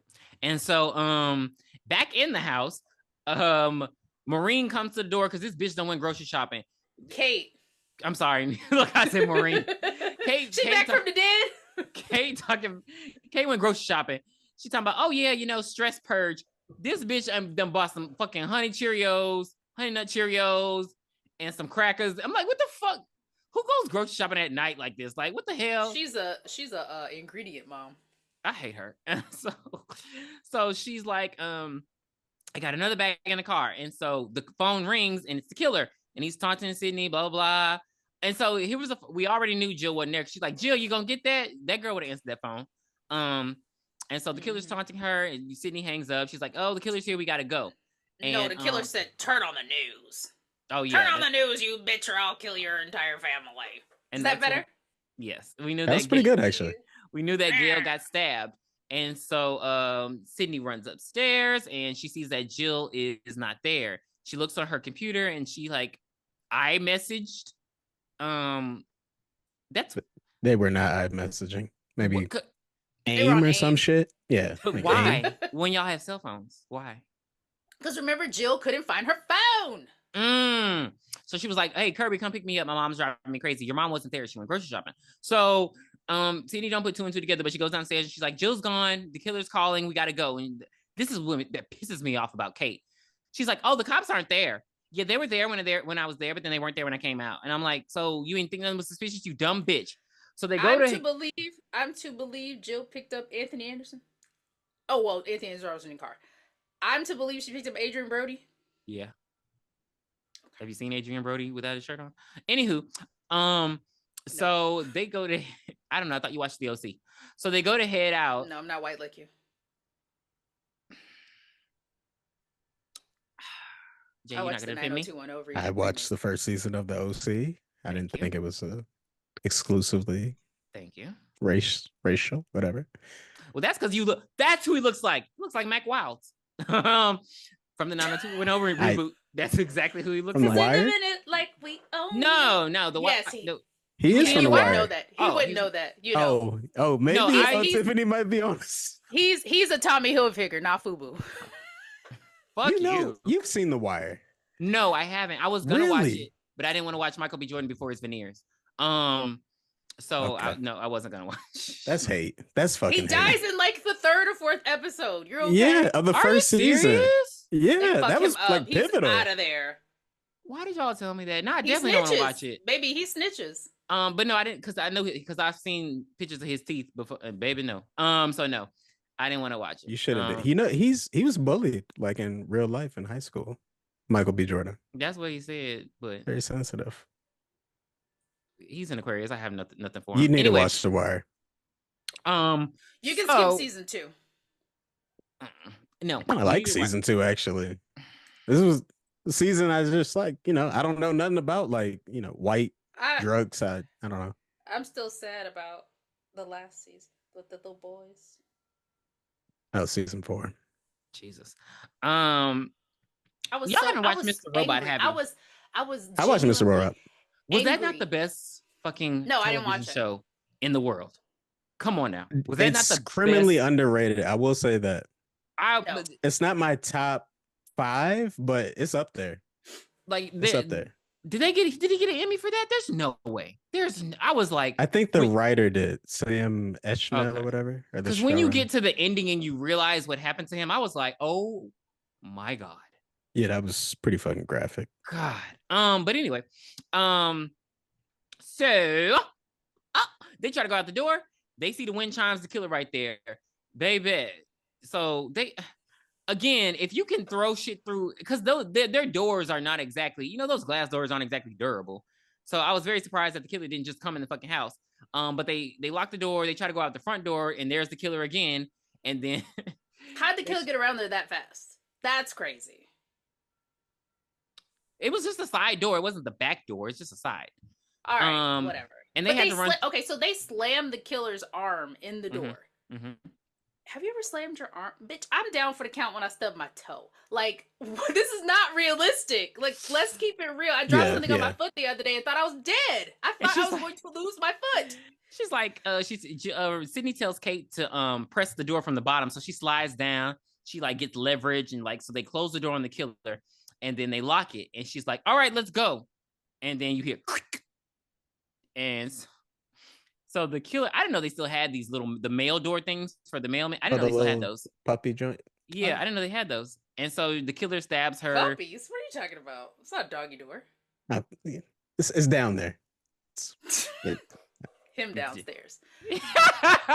So yeah, that him was just down. really weird. Yeah, that was really weird that she just. What does that? No. What does that mean? I'm peeing on myself. You don't remember that? Him downstairs. Kings of Comedy. That was Kevin Hart. Oh, definitely don't remember it. I don't watch any of that shit. That is not Kevin Hart, baby. That is. Wait, oh, it was Bernie Mac. Yeah, Bernie Mac, the original Kings of Comedy. Don't you ever disrespect Bernie Mac like that. Sorry. But yeah, I can't believe you said that. So Kate dies, and she's just like, tell Jill I'm sorry, and I'm like, that's a weird thing to say. That your last words. And I forgot what. So Sydney goes running and she gets to the back door. She's trying to run out the back door. And boop, there's Deputy Judy again. Oh, she's like, yeah. what's going on? And, yeah. And Sydney says, whose blood is that? She's like, oh, it's Kate's. We were attacked. Show me. And they go in and she's like, stay there. And then she goes and checks her pulse and she says, where are Haas and Perkins? And then they call Dewey, and Dewey tells them that Haas and Perkins were killed as well. So damn it, everybody did. So Judy's like, "Hey, Sydney, we're gonna," and Sydney's fucking gone. Yeah, Sydney escaped. Mm-hmm. So we get to the climax. So, and I don't know where everybody is at this point. It's just very odd.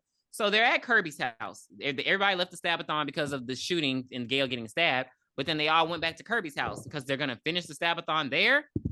And who can? Like, I'm not dedicated to the Stabathon at this point. No, I love horror movies. Yeah. But if I'm feeling uncomfortable and somebody has died, bitch, I'm about to watch The Little Mermaid. I'm not finna do this. Like, it doesn't take over my entire life. I enjoy them, yes. Well, no, I'm just gonna go home. Okay. That too. This is to the extreme. Like, I want to be with my fucking family at this point. Right. This is when things start making sense.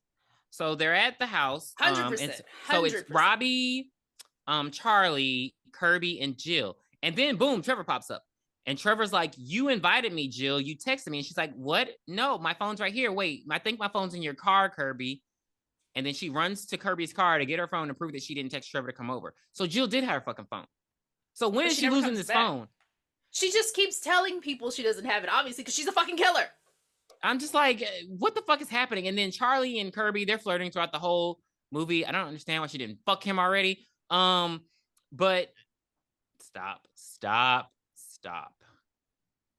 Well, she was still playing the whole like, you're a fucking nerd. You'll never get this.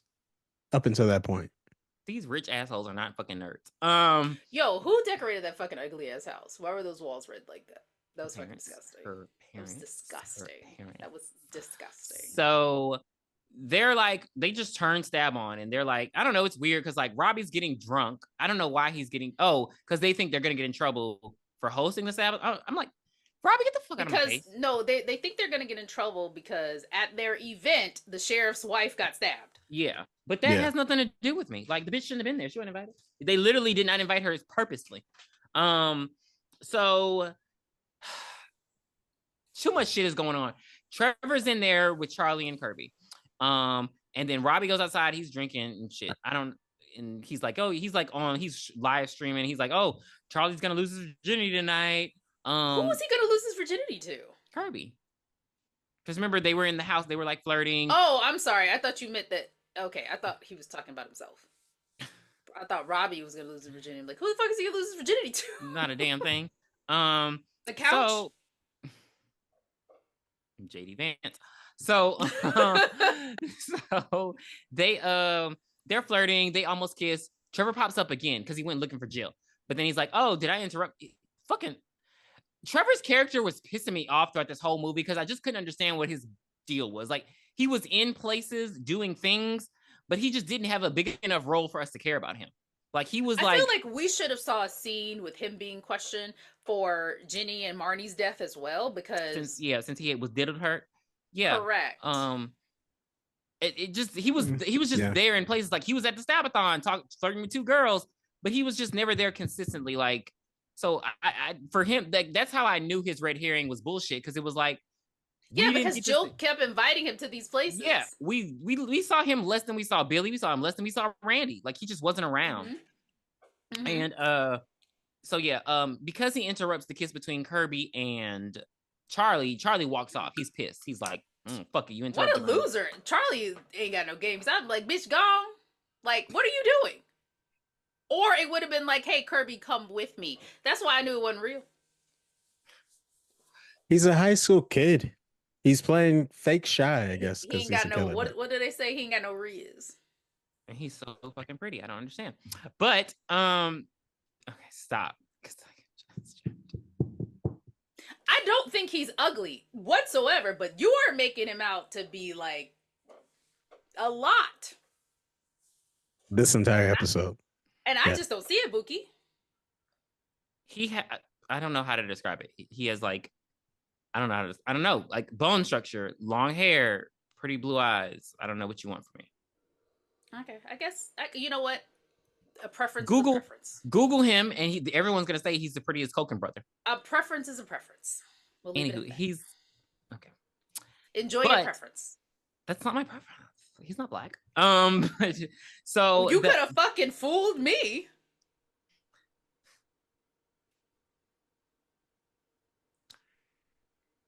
Do you think Nicki Minaj is beautiful? Yeah, she's pretty. Okay, do you want to fuck with Nicki Minaj though? No. Okay, thank you. I don't know if I want to answer that on a live broadcast. Well, you're a Leo. We know you'll fuck anything. So anyway, there. Yikes. So they're just there, and I don't know. I don't really understand this series of events. So Robbie's walking outside, and he gets killed, like just randomly. Like the killer just pops up and just kills him, and he's just like, "Wait, no, I'm gay," and the killer kills him anyway.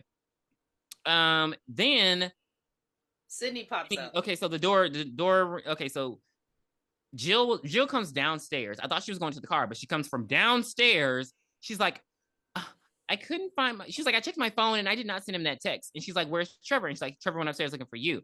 And then the door knocks. It's Sydney. And Sydney's like, Jill, we gotta get the fuck up out of here. And she's like, oh, I'm sorry. And she's like, no, Jill, we gotta fucking go. And then here come Robbie. And he like, he like, run. And then the killer comes up. And baby, it's like they didn't have time to close the door because the killer just busts up in there. So Jill and Sydney run upstairs. I don't know where the fuck Kirby went. and they lock Kirby's door. And then like she like, Jill, get on the bed. Give me your phone. Get under the bed. So she calls Dewey and tells Dewey like, come over to Kirby's house. The killer's here. And then all hands on deck. All the police are heading over there. Again, how far does Kirby stay from where they are? Because they're at Jill's house, right? So how far do they stay away from each other? And then he would have had to have left he must have been in the Kirby to hospital. go kill his boy, because Jill is with Sydney, like in sight. Mm-hmm. I'm not rolling. This is what I don't. This is clearly we have to start naming him at this point. This is Charlie at this point. Well, yeah. So Jill supposedly is hiding under the bed. Yeah, and when we see her under the bed, and then Charlie chases Sydney on the roof. She's trying to pretend that Jill got away. And like he chases her, and then he like clotheslines her. She falls off the roof. All this kind of shit. But again, Dewey's they should be on their way by now. Think about where we are in this scene. So then, so Sydney goes and she I guess gets back downstairs, and then she meets Kirby again. And they're like, oh my God, like, what do we do? Da, da, da. And so they're like downstairs in the basement. And then that's when Charlie pops up and he's like, oh, it's me. I have blood. But hey, no, it's not. I found Robbie. And she won't let him in. And then the killer comes and gets him. But what was that? Please. What was the whole power cutting out thing? You can see in the dark. You know that, right? The sun, the moon illuminates and we can see. What the fuck was that? Power cut out. I thought it was just because it was like a commercial break, because for some reason Max has commercials now. But what was that? I think it was. Did you say something? Okay. I'm trying. I was talking. I think they were doing it just to like make it a little bit more suspenseful. Phone lines out, power's out. Ooh, can't turn on the light. I might just pop out of nowhere. You don't need that was power. a typical horror movie trope. But it was stupid. And then they end up, when the light comes back on, Charlie's now tied up looking like they did Biggie that Black and he'll whip your ass. What was his name? What was the Prince. Casey's boyfriend's name? This is a callback to Scream 1. Stephen Orff. Stephen. Okay, so she's like, I thought you were gonna. I said Prince, like Scream. And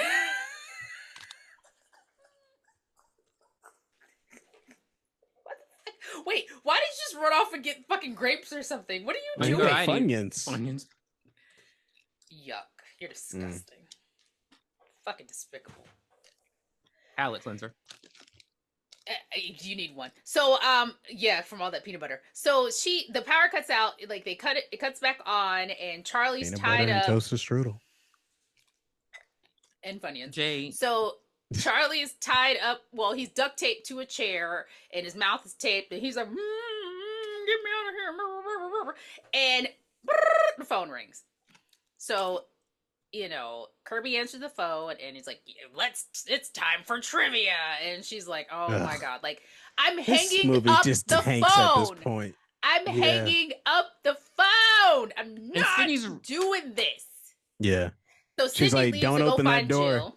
Mm-hmm. Yeah. And get a knife. She does get a knife. Yeah, Sydney leaves to go find Jill. Like, it's time for trivia. Like, the last question is, what was the name of the remake? And then Kirby names 85 fucking remakes without him even finishing the question. You got it wrong, bitch. Because you didn't even let him finish the question. That was... Okay. I understand how you feel about it, but that was a great scene. Like, trailer, like, think about the Scream 4 trailer. That was a great scene because I was like, I wouldn't have been able to remember all that shit. Dawn of Death, the fog, the mist, Child's Play 4, I don't know. Yeah, like, she's just going on and on. It was very intense because she's trying to save his life. She loves Charlie. But she didn't let she let him finish every question except for that one. So she names all of these movies. The killer doesn't say anything. She's like, it's one of those, right? Yeah, they're all remakes. It's one of those, right? It's one of those. She's like, I did it. So she goes outside and she starts to untape Charlie. She gets him untaped. Hold on. There was no knife in sight. I watched that scene 4 times. Fucking knife was like 18 inches that he had in his hand. Hold on. There was no knife. Hold on. And they're using different knives as the killers. They're not using hunting knives. Those knives are huge. But I don't know also, what fuck that was. That was a fucking. My question is, That was a so big-ass fucking like knife. you two have stated this whole episode, they've seen these movies. What makes you think because you answer these questions right, he's gonna let you live? Like, what makes you think these killers have honor to where it's like, well, they got all the questions right, I'll let them like. Well, I guess they haven't reached Yeah. that point because they've all fucked up on an answer. This scene would have made a good first kill scene for a Scream movie. But as like a climactic, we're like, nearing the ending, it just doesn't land. Nothing Yeah, about I it agree. lands. I agree. It was too much. She did great. She did great. Acting very great. But this would have been a good way to foreshadow, oh, this is a movie about remakes or whatever. Mm-hmm. But right now, I'm just like, I'm not rolling. Right. So she, like I said, she goes out, she's untaping Charlie. He gets up and he's like, what did he say? This is your sign to make a move or something like that. Yeah. This is me making a move. And and he's like, he stabs her in the gut. And he's like, 4 years and you didn't even say any. Now you want to talk to me? It's like, bitch, you. Red pill. He kind of had a little. Like he should have got it first. He should have got it first. Red he should have pill. got it. He should have told Jill, whimper, hold though. off. He should have told Jill, hold up a little bit. Red pill podcast. Well, he was in love with her though. They were dating. Yeah, still got a vibe like he didn't want to kill her. When he did it, he just seemed a little like just kind of sad about it. But I don't know. Yeah, I think it's because I think you know what probably happened. Jill put that into his head, like, you've liked her for this long. Look how long it's taken her to come talk to you. She's still not she giving it up. Want you? Da da da. Yes, so Yeah. she definitely did that. 100% she did that. But also, she had to die. Like she had to die anyway. But again, where'd the knife come from? I hate you. So he like I don't know. So now it's revealed to the audience that the first killer is Charlie. Woo, Charlie! It's Charlie. He did it. Charlie Murphy. Yeah.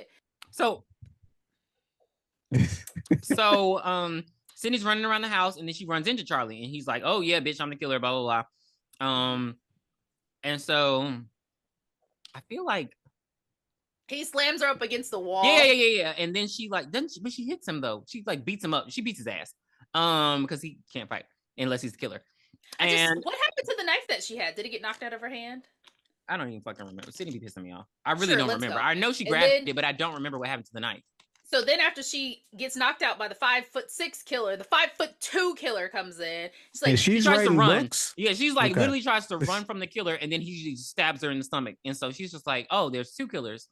And that's when Jill takes off the mask. Yeah, it's like Sydney should always know there's two fucking killers. With the exception of Roman. See, there was still two killers in the movie. Yeah, I feel like that script is Angelina was the killer. They just didn't say anything. Yeah. Roman just tried to take all responsibility because he's the director. He directs it. So yeah, she finds out that Jill's the killer, and then Jill's like, she's like, what? Why? Ooh. She's like, it's because I want to take it to that. I'm sorry. I didn't even see what he did. I was looking at myself. Jay is an ass. Jay, you've been mean to me this whole episode. I don't appreciate it. Get all that crummage. Yeah. It's Jay. It's not me. You were making fun of my camera. I'm like, I just see that in the corner. My bad, man. It's all right. I'll just jump out the roof. So Jill basically tells Sydney she wants to be famous. She masterminded all the murders, and she's basically jealous. She doesn't say she's jealous, but she's jealous from all the fame that Sydney has received.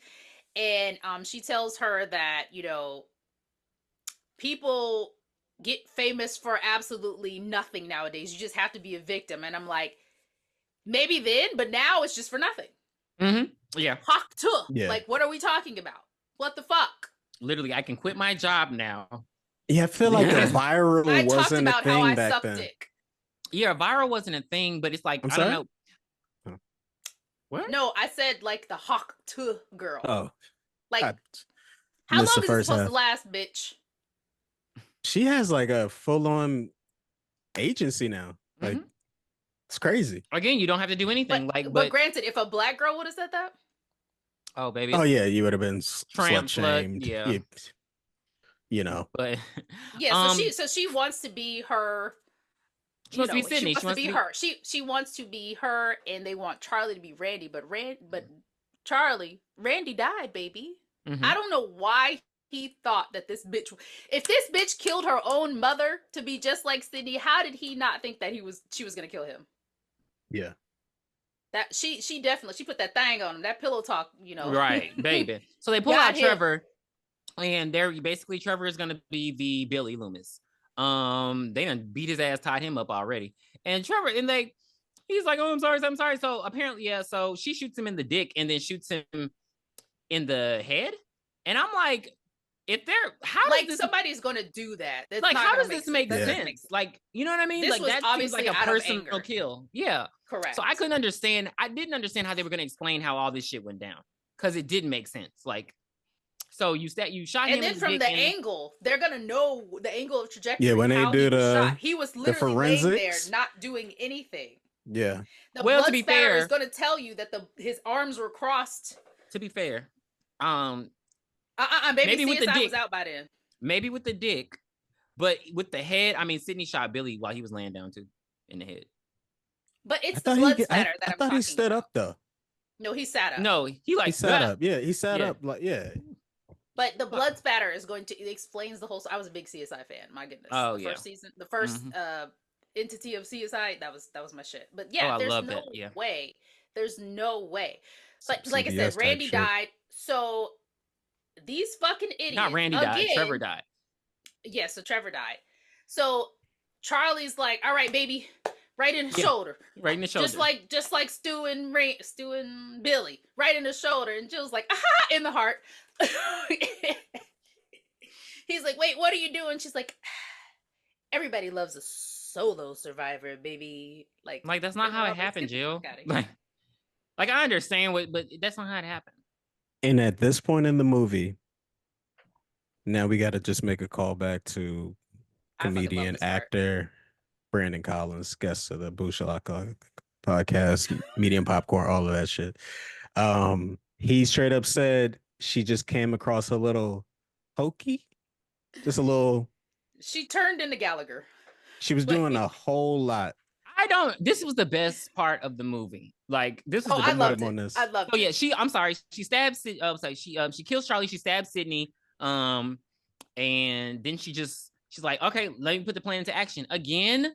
I think she did this, but I will say this: she did it too early because the police are still on their way. They've been on their way since they were on the roof when Sydney called on the roof. So again, why is it taking so long to get there?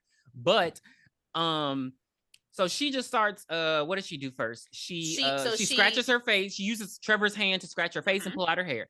Then she puts the knife against the wall. She stabs herself in the shoulder. She wipes off, she wipes off everything, the fingerprints and all that, which I guess wouldn't matter since one of y'all had to kill him. This is my favorite part when she ran into that fucking picture frame. This is good. What she's doing is cool. It's clever. It's different. She was smart but as her hell. Lines, when she starts talking, oh baby, terrible, batshit crazy girl. It was like, yeah, like we're gonna get into her lines. She gave herself away 20 times. But and then the infamous jumping backwards into the table was I don't know how she got up from that because I would have been dead as a doornail. Then she goes and lays down by Sydney, but does not check Sydney's anything. We also need to acknowledge that the fact that when Sydney looked back downstairs, like when she was going back to check on Kirby, she didn't hear anything, but there was she heard you could hear a door opening, and that's what the fans used to revive Kirby in the new movie, because they were like, because they wanted Kirby, Kirby's a fan favorite, so they wanted her to survive, and they were like, that sound was Kirby crawling back inside when Sydney was that's how they literally used that one clip, and they were like, no, Kirby's alive, guys, and then that's why it was when she would so she was looking around the house and she went back for Kirby and she was like, Kirby, and then you hear creaking, like a door creaking, and then that, and they just, again, it didn't mean anything, but they took that and they were like, look, Kirby's alive, and that's why Kirby's still alive. But I'm sure she'll probably die at the beginning of Scream 7. As soon as she drops down by Sydney, Dewey busts them through the door, literally fucking clockwork. The police arrive. Sydney and Jill are taken to the hospital. It looks like chaos, though. That looks like a chaotic crime scene. We see Jill on the stretcher, and she's like, what? She was smiling. It felt so bad. Oh my god, it was so good. They're like, Jill. She's like, But they're in the hospital now, and this is where she gives herself away. No, this is where the movie should have ended. It should have ended. No. I thought about you when I was watching. She was coming out on the stretcher. He said this should have ended right here, and the movie should have ended, and then in the next movie, that's when it should have. Yeah, they could have made a trilogy. Yeah, out of the 4. Okay. Yeah, I just think she should. I think it would, and that would have been amazing. Like her orchestrating her own sequels, and like that would have been amazing. But that's why I say she killed him too early, because there was still work left to do. Because she could have done all the all the fucking herself up while he was still alive. But I guess she didn't know she was gonna have any stamina after that. But we're back at the hospital, and Dewey's talking to her, and she's just like, oh, I heard they were all dead. And he's just like, it's okay, She's not even like emoting like a girl whose mom died, whose friends died, whose boyfriend tried. She's not even like really breaking down. And then this is what pisses me off. She's like, Gail, we'll write a book together. Look, red flag. I'm like, red flag. Like, your mom just died, and you're talking about, oh, me and your wife gonna write a book together about, like, that was not Sydney was. That's what made Sydney the perfect victim. She was away from it all. She didn't want to do Diane Sawyer with Cotton. She didn't want to get in on Gail's book. Like, she didn't want this. So the fact that she's literally like, oh, we're gonna, like, red flags. I was like, oh, well, he should have known then. But then she lets herself slip, like they all do. She's like, with our matching tattoos, matching wounds. And then he goes down and tells Gail, and Gail's like, how does she know I got stabbed in the shoulder? Because they never released that information. But again, Jill, how did Jill drive there, put the mask on, stab Gail, and then get back to get back because to Kirby? Because it was Charlie. Charlie was at the Sabathon. I thought he was at the Sabathon, but he was hosting it. But he stabbed Gail. I mean, people were putting on the mask. Disappear into the haystack. I don't have time for that. That's bullshit. Yeah, Charlie stabbed Gail. Definitely. So Jill only killed at the end. No, she killed the 2 cops, her mom, and then at the end. And so he runs off. He's like, oh, everybody to Sydney's room. So she go to Sydney's room. Because he told her that you just won't. Yeah, he told her that she was still alive. And what the fuck did she try to do first? Oh, she just gets on top of her and starts choking her. This is when I start. This is okay. So, like you said, the movie should have ended there because I love. Because how are you gonna get away with that? That's I'm like, how are you? So, she was just strangled in bed randomly. Like, it just didn't make. I'm like, there's no way you could get out of this. Like, and he even kind of gave her an out. She was manic at this point because like she had a great plan. Their plan was great and it really went through well, but at that point she just was. Well, I think. The only because he was like Sydney's alive, but he even said she won't remember anything. So and that's why I was like, well, then I'd have been like, oh shit, you don't remember shit. Well, you just never know. We watch a lot of movies with people lost their memory, amnesia, and so they always remember at different times. But like you said, this whole scene in this room, how are you going to explain all this? So she choking Sydney, she whipping Sydney's ass. Again, 5'2", and she's slamming Sydney in cabinets and shit. But she's lifting her body. Has been stabbed. Jill got stabbed too in the shoulder. What are we talking about? I guess maybe. No, maybe I'm not even Jill's that. meds are fresh. She's lifting her up like y'all. You can fight her, yeah, but she lifted her body and threw her into. But it's like psycho strength.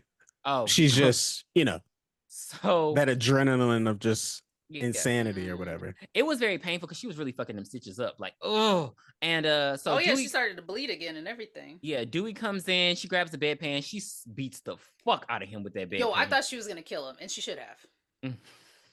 She really should have. And I have never seen an aluminum bedpan like that. The only ones I've seen them in plastic. And I know they used to have them, but maybe they discontinued because it's cold. But they I don't. Again, how are you gonna explain all this? So she beats his ass, and then Gail comes up. She grabs his gun. She like, "Oh, bitch, you about to die now." Now Gail gun got fully dressed to come down to this room. No, I think she was dressed already. I think Gail was probably going home that night. Oh, okay. But then I think she was going home, but then all that other shit happened. So she probably was just like, "I'm just gonna stay here at the hospital till Sydney wakes up, and talk to her or something." I'm sure that makes sense to me. Okay, because the show, okay. And here come I was about to say director Judy, Deputy Judy, and she saves her at the nick of time right before she shoots her, and they go hide behind another hospital bed. And Jill's like, all right, I'm gonna fucking shoot Dewey in the head. Judy like, oh, not my man. Not on my watch. And so she throws her gun. She stands up, pow, right in the kisser. And then she makes Gail stand up, and she's like, all right, come out, bitch, come out, get your skinny ass out here. And then Sydney wakes up. She turns on the defibrillator, and she's like, all right, I have one more word. Clear. That was too many clears for me. I don't know how she survived that. So yeah, they Dewey, he's still fucking useless. What happened? If he couldn't walk then, he can't walk now. And then Judy's like, she's alive. She had on, oh my god, I hated this part so much. Wear the vest, shave your chest. And then, like, what are we doing? When did this turn into fucking Urkel? Like, what are we doing? Like, I was pissed. That was so stupid. And then Jill gets up, one final scare. She grabs some glass. She tries to go stab her, and then she shoots her in the heart. Time she should have shot Jill in the leg. She could have shot Jill anywhere. Why'd you want her to shoot her? Oh, you wanted her to live, though. Because I wanted Jill to feel that fame for that minute, and then those news broadcasters take it back from her, because that would have hurt her more than killing her. And then that's when you get the ending, like, oh, Jill Roberts, she's a hero, and da da da da. I'm like, she's really not a hero. She really only saved herself. So, like, damn, you're right. Well, yeah, like she's a survivor. You gotta think they probably think she saved Sydney too, because they know that Sydney's still alive. Oh, okay. Because I'm like, she in that, like, I'm just like, she's not really a hero. She's a survivor because she really, But yeah, so and that's the end. That is Scream 4. I agree with Tiffany. The movie should have ended when she was getting carried out the first time, when all the reporters were interfaced, and then it should have restarted with her in her fame. And maybe the fame is dwindling, like, a few years later. Because when did Scream 5 come out? 10 years later? And the fame it doesn't even, the fame doesn't even have to be dwindling. It should be her just trying to continue on Sydney's story. So the next year at Windsor College, something's got to happen again. Like, setting that up. So for something to happen the next year at college. So it could just be like a family curse type of thing. Yeah, but she shouldn't have killed Charlie, because it's like, you have to now convince another white boy to be like, hey, you want to kill some people with me? Well, I don't know. She got that thing. She could go to Windsor College and maybe somebody's hip to her, or she's inspired other killers herself. And it's like two killers battling each other. I don't know. But I think a legacy... that would be a twist, though. Well, I mean, she could have also went to Windsor College and just been the killer. Or that. But that would have been a different twist. If there was just a legacy character should die in each movie, though. So in 4, I think Sydney probably should have died. They would have never done that. And then the next one, maybe Gail should have died. No, Gail in the haystack. Yeah, you just don't like Gail. Gail and then Dewey. No, in 5. she's definitely overstayed her welcome. Come on now, especially in that last movie. What the fuck was she doing there? Yeah, I'll say okay. So now Scream 7. There's nothing left. It's just literally Sydney. It's just Gail. No. Oh, she's still alive. Gail gonna be in Scream 7. Damn, I forgot. Yeah. What else in the kids for? Maybe.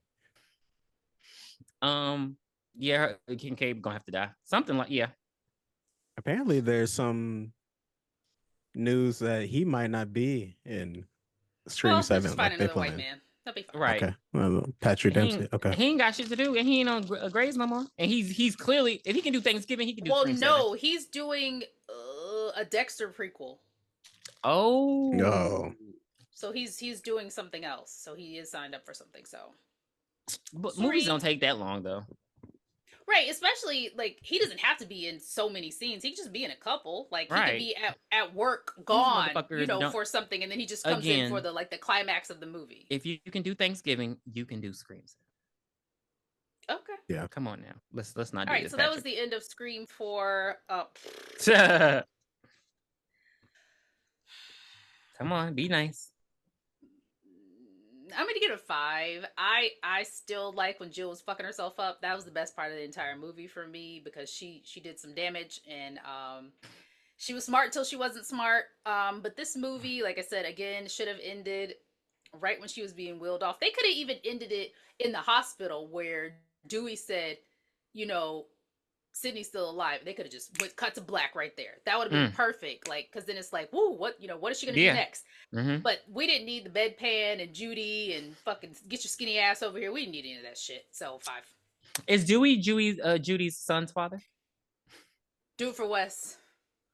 No. I don't know. Because you got to think. I just thought about that because I was like, we never see his dad. So they would have been. So they were supposed to be like 16, and they got divorced. 17. Remember, him and Gail got divorced. So hold on. They're supposed to be like 16, 17, right? Yeah. Yeah. Seniors in high school. Yeah. Okay, so if they were 17 in 2022, what year would they have been born? 2005? Something like that? I'm terrible with math. Maybe. Okay, so early 2000s. Yeah. Let's put it this way. Remember, he dated Gail in Scream 1, which came out in 1996. Never mind. No, because by the time she was still acting like smitten by Dewey though. Like she had never done anything. But it was already they were already married because they got married after the third one. So no, there wouldn't have been time for it. I was thinking, thinking if maybe the kid was born like late 90s, there might have been time for it. Between so he would have 2 and Scream 3. Yeah, so he would have already had to been born, is what you're saying. Yes. But before, okay. Because Scream 5, he was born after. So no, I don't think that he's. So she's just a single mom. Ew. Maybe she's looking for like a.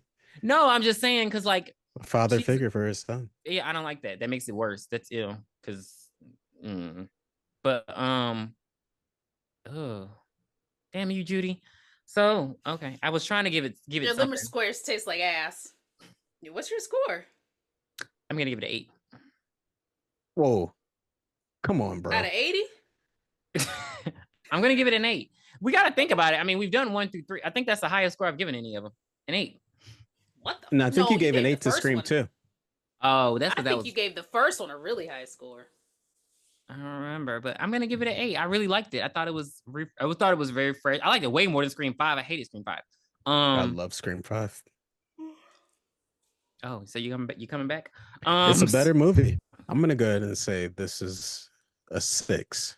It's a 6. It just hasn't. When it came out, it was phenomenal. Looking back at it now, it just has not aged well at all. That's because you hadn't had it in a long time, though. That's why you think it was. Because we remember I just like rewatch these movies like damn near every fall. Like just. But I mean, like a new them. Scream movie. Like think about from Scream 3 to Scream 4. You hadn't had that taste. Okay, so yeah, when it was like, well, I don't like that analogy. I don't. What is wrong with him? What is wrong with him? Nah, you know what you're doing. You've been in the gutter this whole episode. I don't think I have. Like, no. You know what you're doing. No, I'm serious. It wasn't fresh in my mind. It wasn't. I'm literally. Fresh in my mind. It might be these Funyuns, honestly, but I'm like, you hadn't had that taste in your mouth of like a fresh Scream movie. So this was like, damn, I hadn't seen Scream in 10 years. Like, so it was like, and it was better than 3. It was different. It was like back to the basics. It wasn't too campy like 3 was. But no, yeah, like just celebrity cameo fest. That was just dumb. I just took up the whole like first half of the movie. I thought the killer's motivation was pretty cool. It was different. We see in future movies that they still kind of lean on the same type of motivations. That's why I don't like Scream 5. Yeah, that's what. Yeah, it kind of just waters it down. But yeah, I don't know if it has a lot of rewatchability. And funny enough, this is the only one that has not received like a 4K. Like, nobody's actually gone back to this movie to just try to like, update it for like modern times or whatever. It's kind of just a forgettable movie. It's kind of like in the same realm as the TV series. I feel like it's just kind of hot, around the 2009, 2011 era. But yeah, 6 out of 10. Not a lot of replay value. Not the worst movie, but it's whatever. Okay. 8's kind of high though.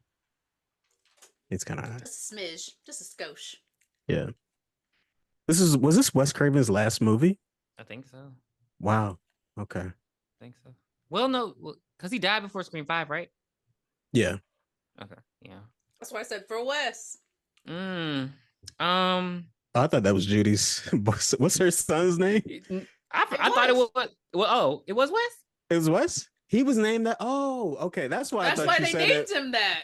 Okay. I thought you were saying for Wes for him. Okay, got it. You know, I was happy when he died. I hated him. No, in the movie when Wes died, they do that in the movie. They say for Wes, but it's like a double entendre. Because they had because during that scene they had other cast members there, like this guy, like Drew Barrymore was there, like dressed as a like they had that was cool. That was cool.